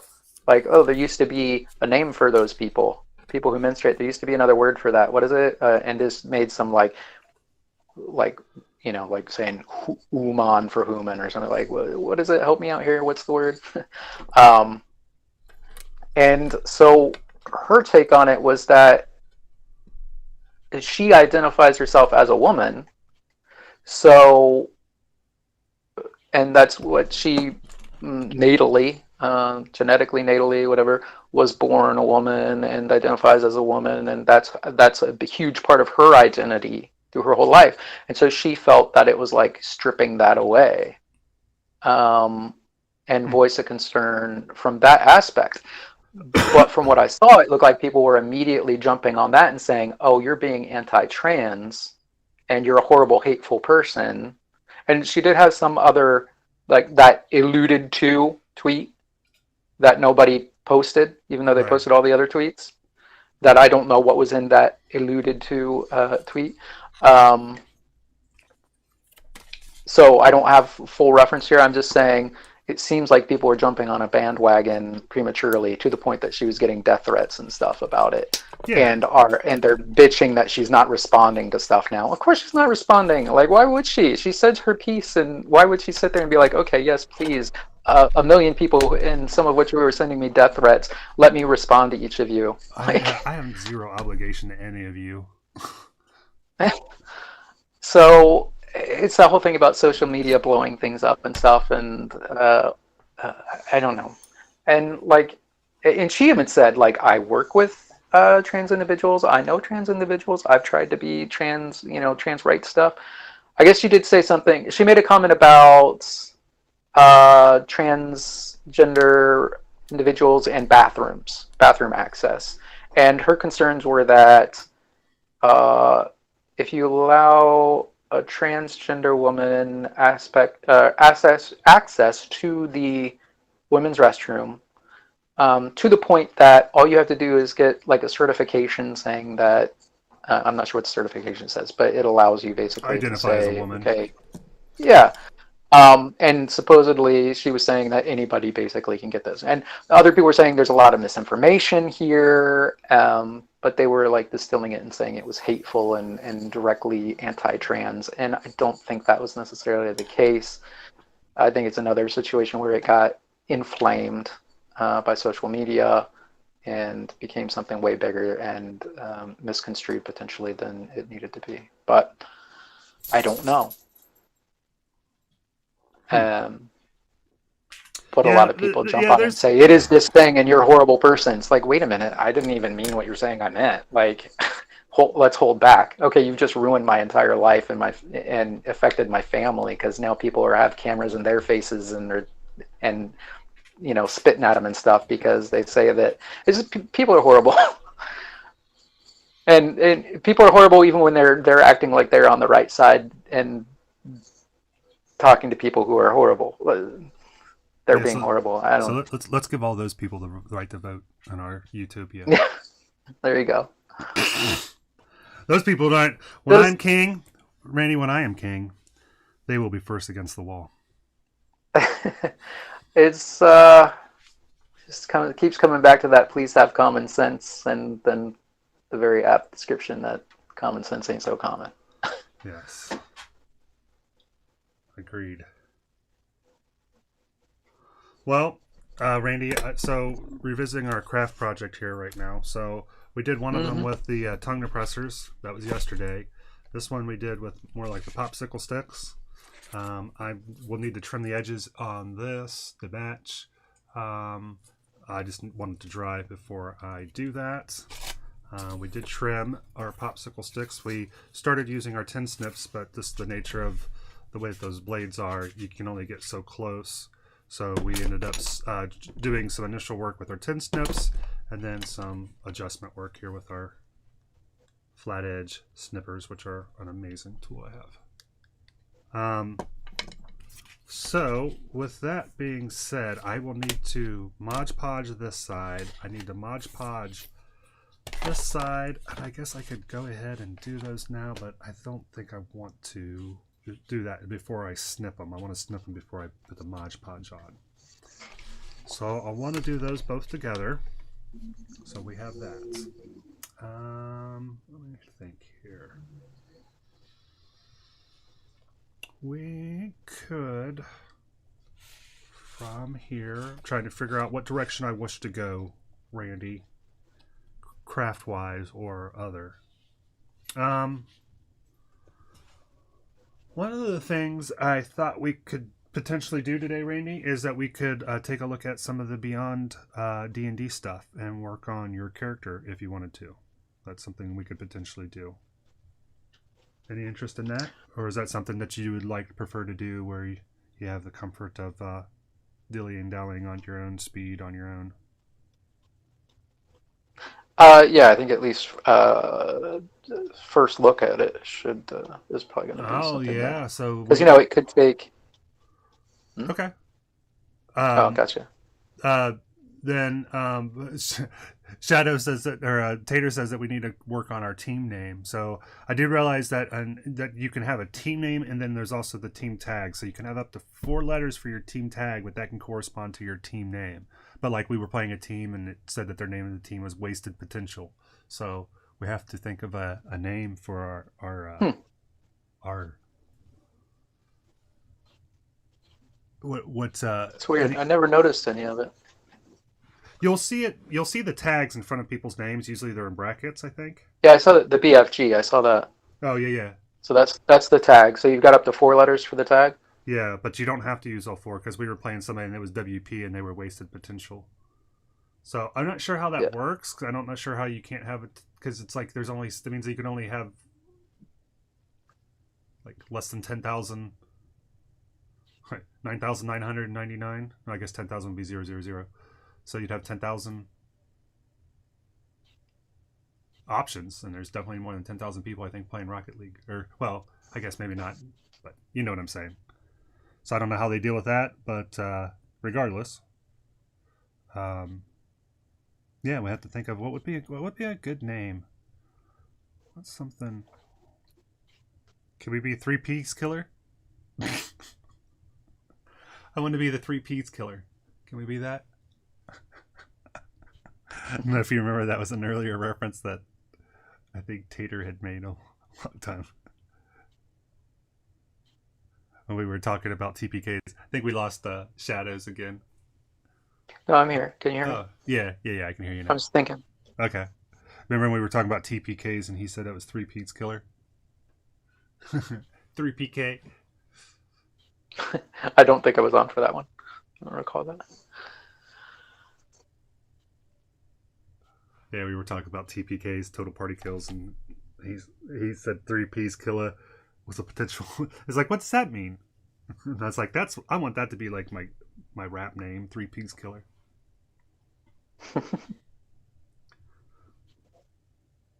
3PK.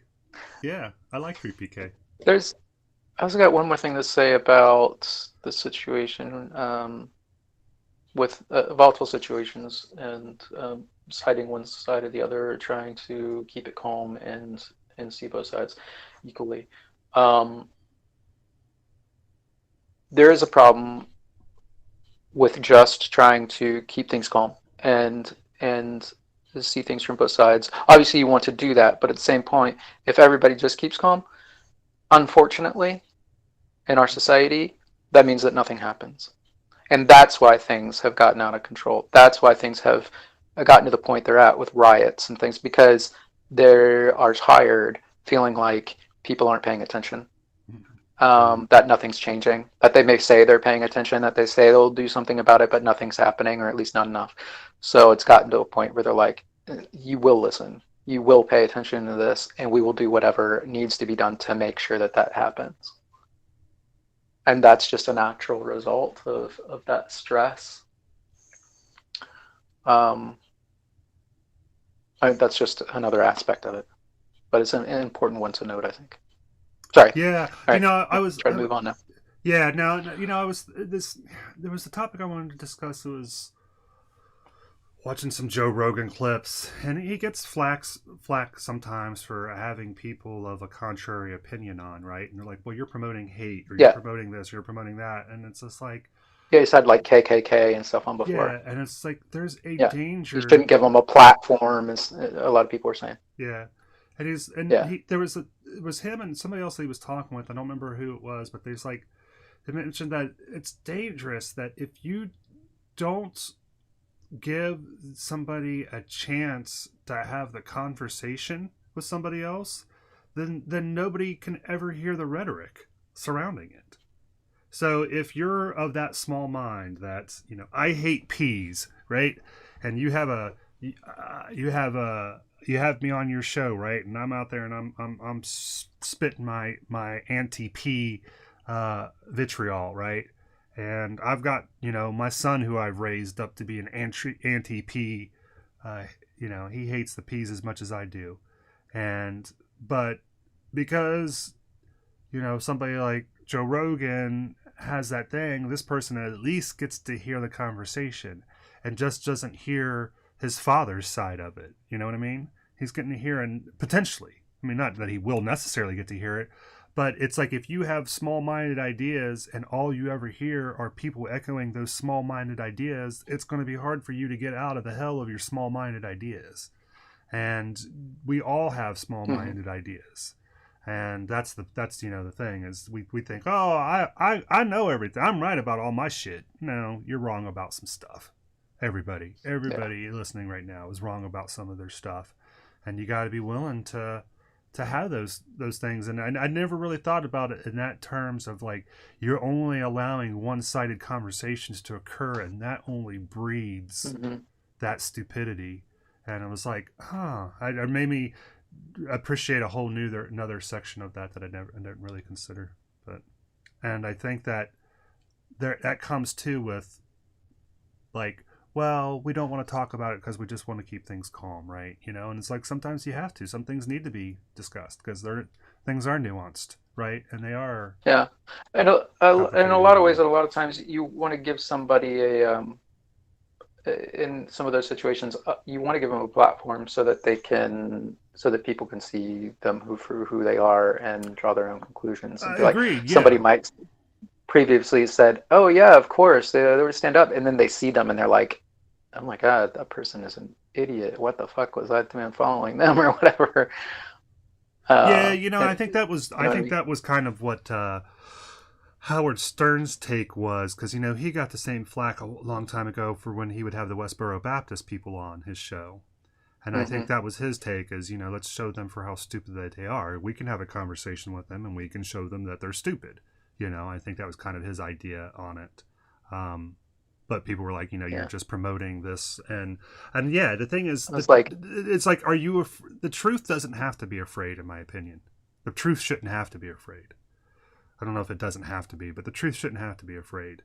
And if you don't have to say, well, I'm not going to, talk to somebody who has the wrong idea because their idea is going to come across stronger. The truth should be the strongest idea that you can present, right? If you have truth on your side, you shouldn't be afraid. And that doesn't mean that you want to argue with idiots or that there isn't powerful persuasion in these idiot ideas sometimes even. But this idea of like that the truth can't stand on its own is something that it's always troubled me. And I guess that probably comes from my religious upbringing, because I've found that to be the case, that there's some things that you just can't discuss. And it's just like, if it's true, then it'll stand. Evidence will support truth, right? But if you look at like The world is flat. Holiday. When you're standing, you don't lean, do you? Right? If you look at holiday dinner table conversations and people bringing up politics and things like that, that's the number one no, right? Politics, religion. You don't talk about those at the dinner table. You especially don't talk about those at a holiday dinner table when tensions are already increased, like for whatever reason, for the holidays, stress and whatever. Um, and so each person believes themselves to be saying a truth, but you got other people, and the other person may not be listening to the other person. You're like, no, I'm right, you're wrong. Shut the hell up. I'm waiting for you to stop so I can argue my point. Yeah. Are you me personally? No, I'm saying Okay. that's the when you're having those types of conversations, and a lot of times like That's the problem, though, if they're waiting for the person to stop before they start trying to argue with their point. Or if they're even bothering to argue the point as opposed to just saying, right, if you don't fucking know what you're talking about, I'm right. Right, like that's what I'm saying. It's like you and me, we're at holiday together, we're at odds. I'm pro nut, you're pro screw. And, I'm like, and you're like, but you're not listening to what I'm saying. You're just waiting for me to stop so that you can argue against my point, right? We're not having a conversation. Honestly, I'm on team nut and screw, but well, yes, I believe this was only made up for fictitious purposes. I got you. This in no way reflects Randy's true feelings about nuts and or screws. I don't want anybody to go away with a wrong opinion.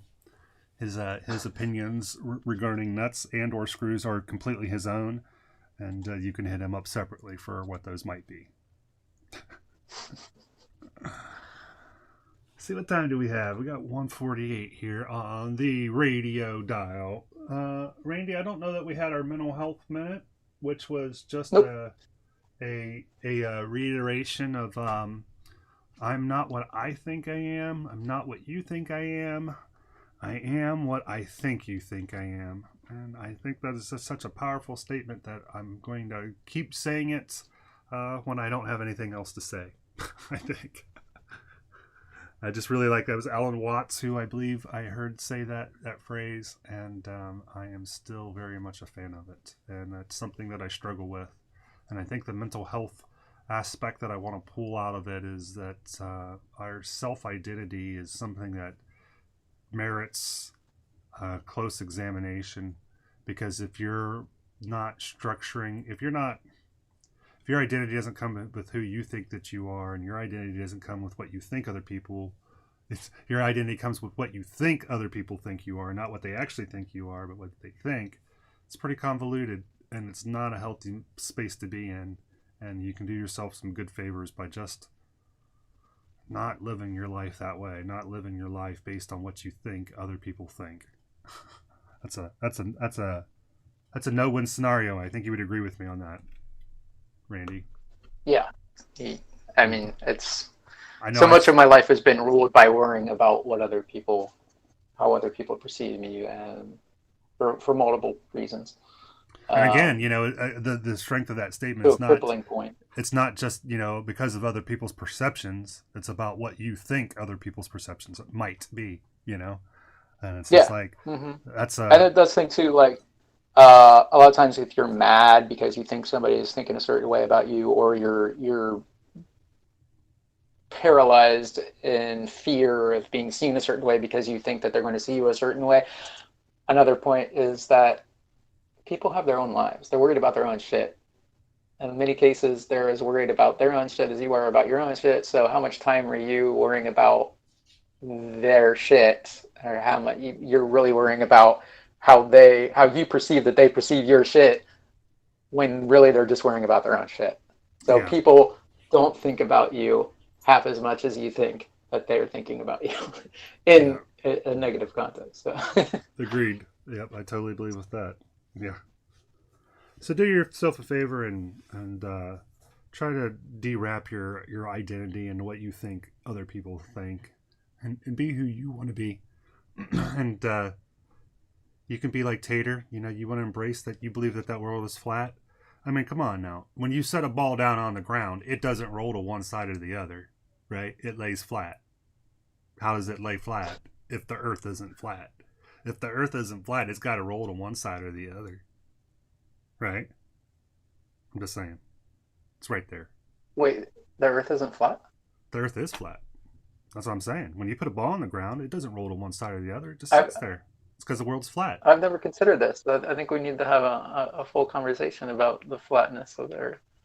How flat is it? I just have to It's how much more flatter could it be? None more. It could be none more flatter. None more flatter. None more. But that's something we can get into. I think a flat Earth theory is probably going to be something we'll have to get into a lot more. Randy, did you, if nothing else, if you don't want to get into this, do you at least want to give us a teaser on your Voyager 2 and philosophical quandaries? We can get into them as much as you want. Yeah, let's see what we got. But if nothing else, Oh, God. we can... 9 till 2, 8 till 2. How'd that happen? Friendship. Yeah, I guess we'll save the Voyager stuff. So I'll mention... Friendship happened. So, ambition. I have none. And lack of ambition, and that potentially being perceived as laziness or something along those lines. People who don't have ambition, are they just lazy? But can you have ambition without hope? Is my question.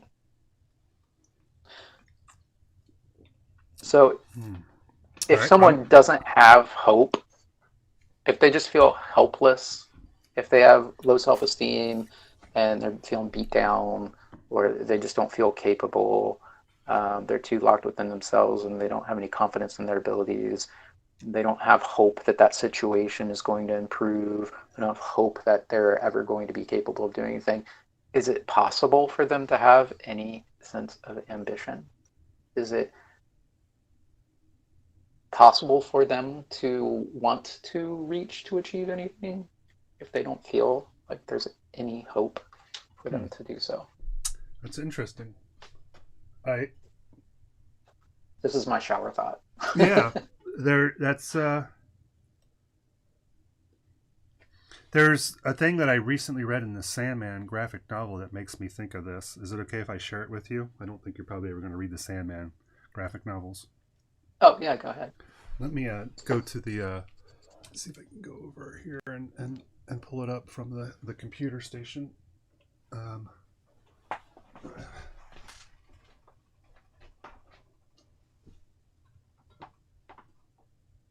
see here. Sandman.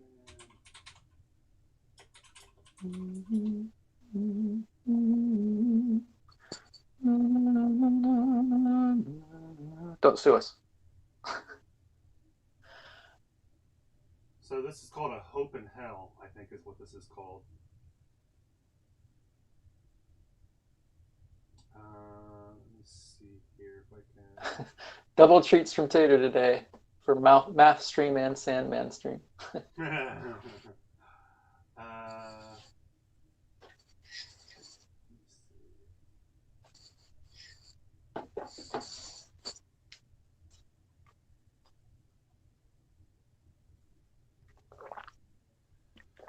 So Sandman goes to hell and he ends up having to, there's a devil who has an item of his that was stolen and he wants it back, and so he is challenged, and as challenged they end up having to play a game. They decide, the devil gets to decide upon the rules and the setting of their duel. He chooses a contest of wits in which all of reality is their battlefield. The game involves taking on the identity of an item or animal and using the properties of that item to trump the opponent. And so let me see if I can find that actual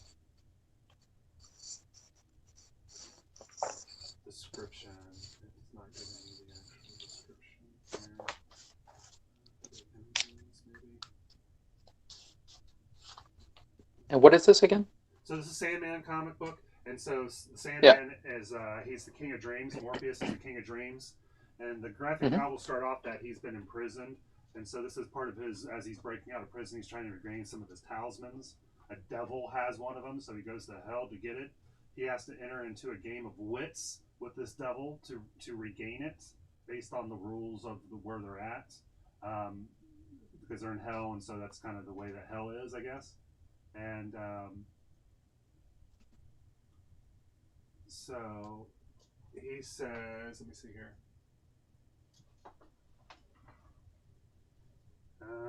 Okay, so as they're doing this, and let me switch my my microphone.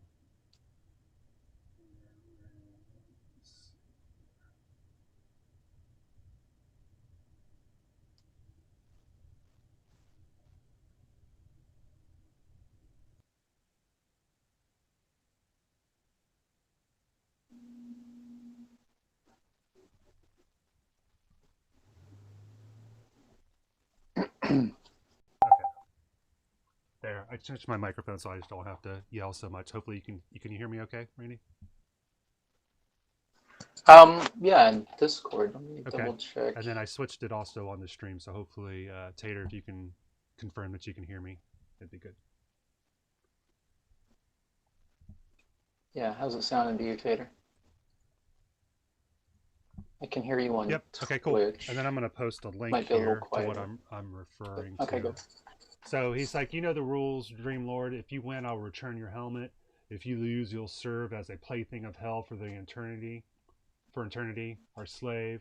He's like, Devil's like, all right, I have the first move. So I'm a dire wolf, prey stalking, lethal prowler.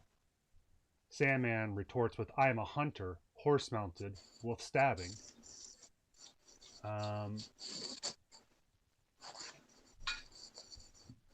And he says, I'm a horsefly. The devil says, I'm a horsefly, horse stinging, hunter throwing.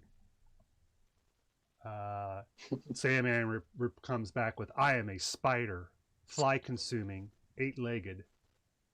The devil replies with, I am a snake, spider devouring, poison tooth. Sandman says, I am an ox, snake crushing, heavy footed. The devil gets creative, says, I am anthrax, butcher bacterium, worm life destroying.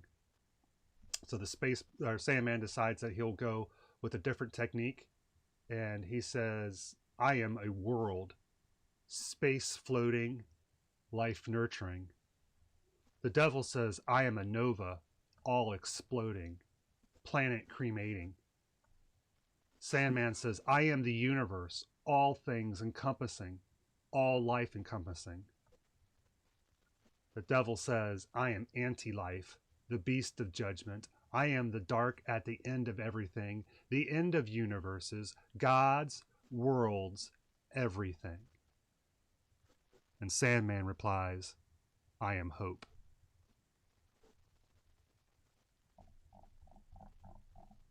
And he wins.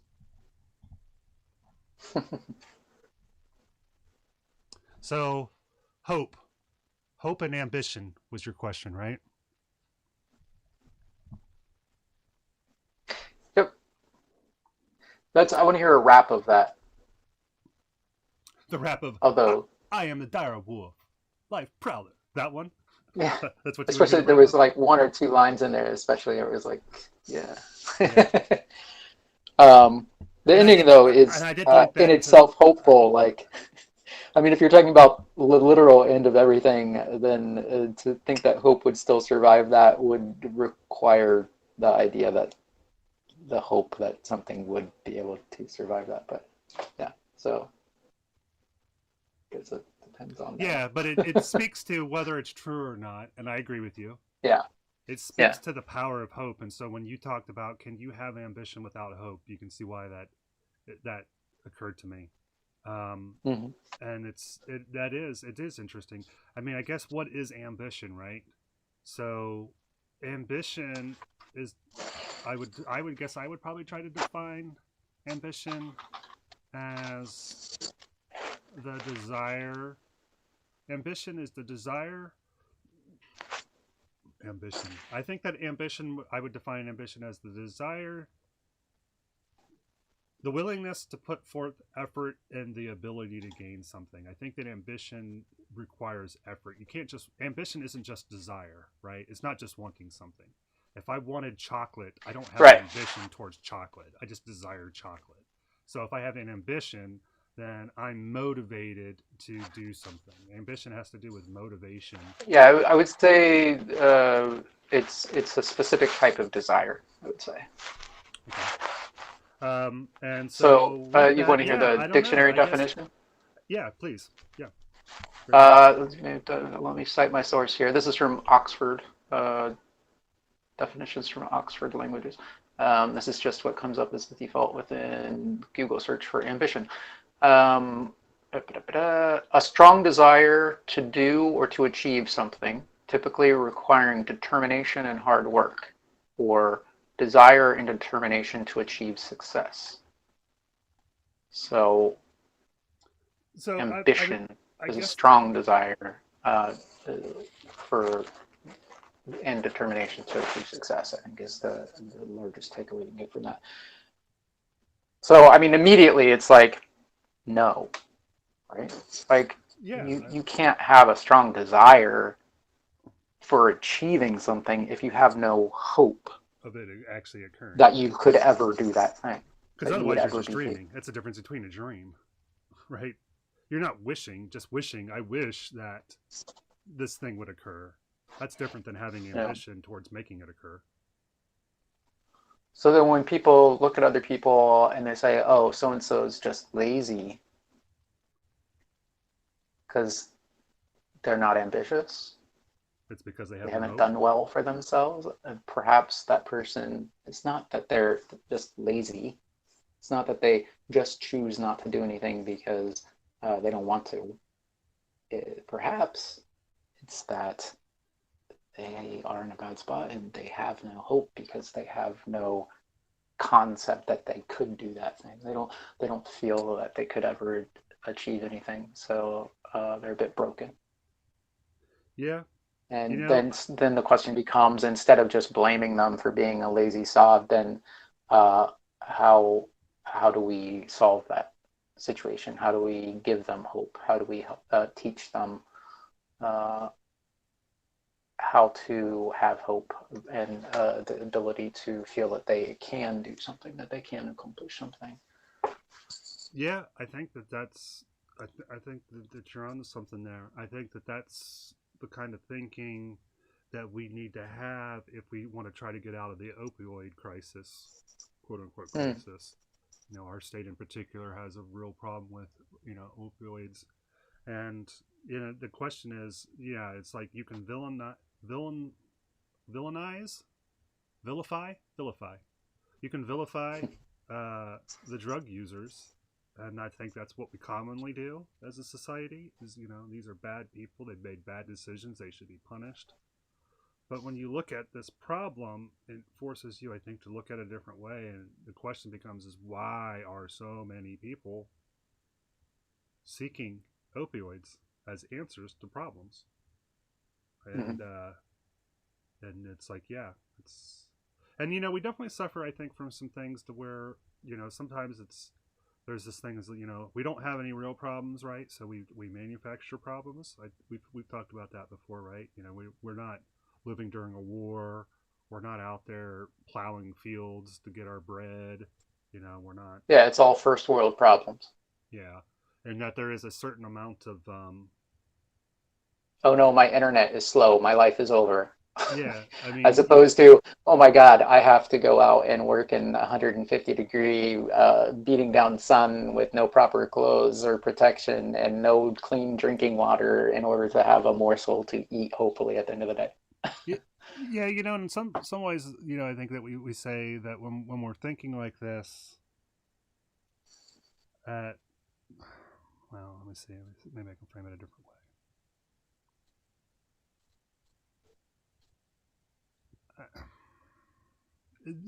That one way to look at it is that we don't have a good frame of reference, and that it's first world problems, and you're just being a sissy, right? And because you don't have any real problems, you're making mountains out of molehills, right? But then another way I think potentially look at it is that ennui is going to be the default status when people have the artifices around them removed that allow them to see things as they truly are, nihilistic, right? So if you're not immediately afraid that the enemy is going to bomb you, it gives you time to ponder your life. And when you ponder your life and you're confronted with the meaningless of it all, opioids seems like a good a good answer to your problem potentially. Plus, I mean, it's got the added thing that it's physically addictive and stuff. It's got all that. Yeah, but physical addiction properties to it to make it worse. But yes, I don't. Yeah, why you would keep it's coming. like I've spent time in my life with alcoholics. Mm-hmm. I've never felt that alcohol was the problem. So in this same situation, I don't think the opioid is the problem. No. I think it's other things. So and that's a whole big thing in itself, is that and I can speak to it from that perspective, in that some people who are alcoholics think that they can solve it themselves, that they just need to stop drinking and that's going to solve the problem. And the alcohol isn't the problem. The alcohol is part of the problem. The alcohol is not the root. The alcohol didn't cause you to be an alcoholic. There was something that led to that being part of the problem. But you have to get back to the root. Like, why did I start abusing this substance in the first place? What led me down this road? It didn't just happen overnight. Right. Yeah. This was a process.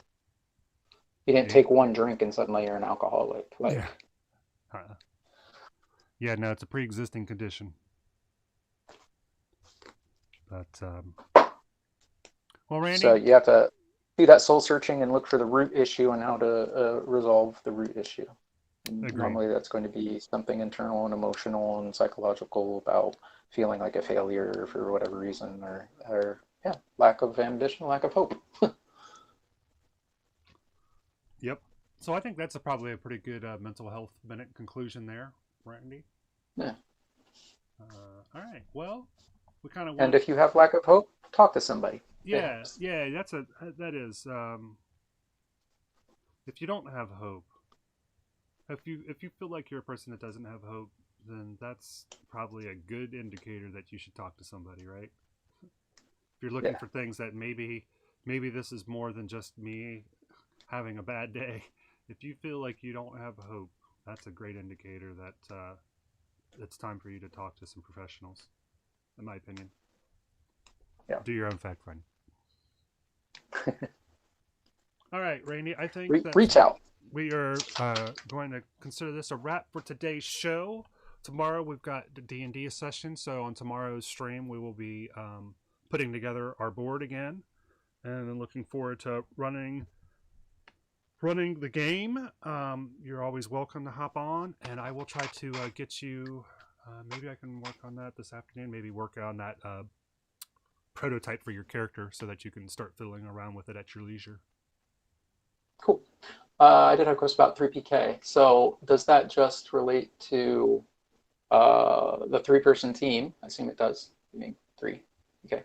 How does that play if then other people join?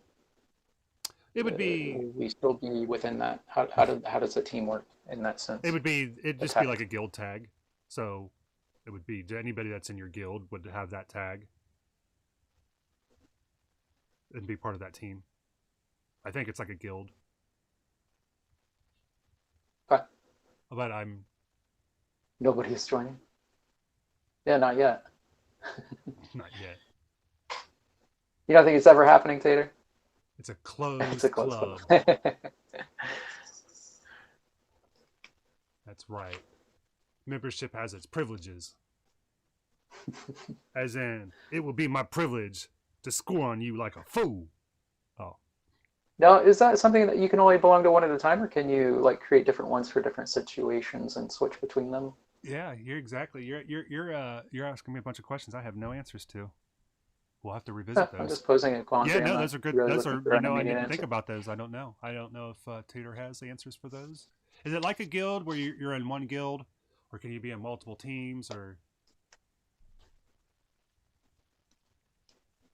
Search it out. Seek. he does not know. So You can destroy the answer we will. or whatever. Yeah, Assimilate it.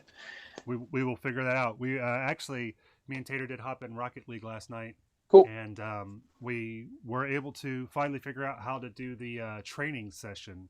Like we just want to get in the session where it was just me and him and the ball, right? And it's like, how do you do that? And you have to start a match, but then don't put any bots in it, and then you can hop in. But like if you're just trying to do like the free play, you can only hop in free play as one person. You can't do free play as multiple people. So you can just make a match. You say it's infinite amount of time, and then you say no bots, and then we could do that. So Gotcha. yeah, and Okay. so we talked a lot about strategy and stuff like that. So we look forward to being able to have a 3-person conversation and include you in on some of that stuff. But yeah, it was just a lot of fun just thinking, well, if I'm doing this, should I be coming from here or should I be coming from here? And should we do this or do that? And so that was fun. And then we ended up playing some games and had some good times. So look forward to playing and talking Rocket League some more. So Cool. and with that, I think we probably will bid everybody a fair adieu. We'll be back tomorrow at noontime doing our thing, and we'll take it from there, putting together our board and going from there. And then we'll also later in the week be picking up our floor tiles and continuing to work on those. And then I've just been teasing. I think that the next big thing that we're going to be working on, Randy, is a ship, like a pirate ship. So, anything else that you have for the good people before we call it a close? Nope. Well, thanks everybody. That's about it. Stay safe. Yep. Stay healthy. Love yourselves and one another. As the doctor's promise, never cowardly, never cruel, never give up, never give in. And we will look forward to spending more time with you later this week. So be good, and let's hear some of that funky outro music. We'll send upon our town. You're on the. You switched your mic, JB. Yep. All right. So You're really light right now. Yep. Thank you. So we'll switch to our town of Quaz, I believe. I'll walk back over here. And remember, never cowardly, never cruel, never give up, and never give in. There was a window. Wow.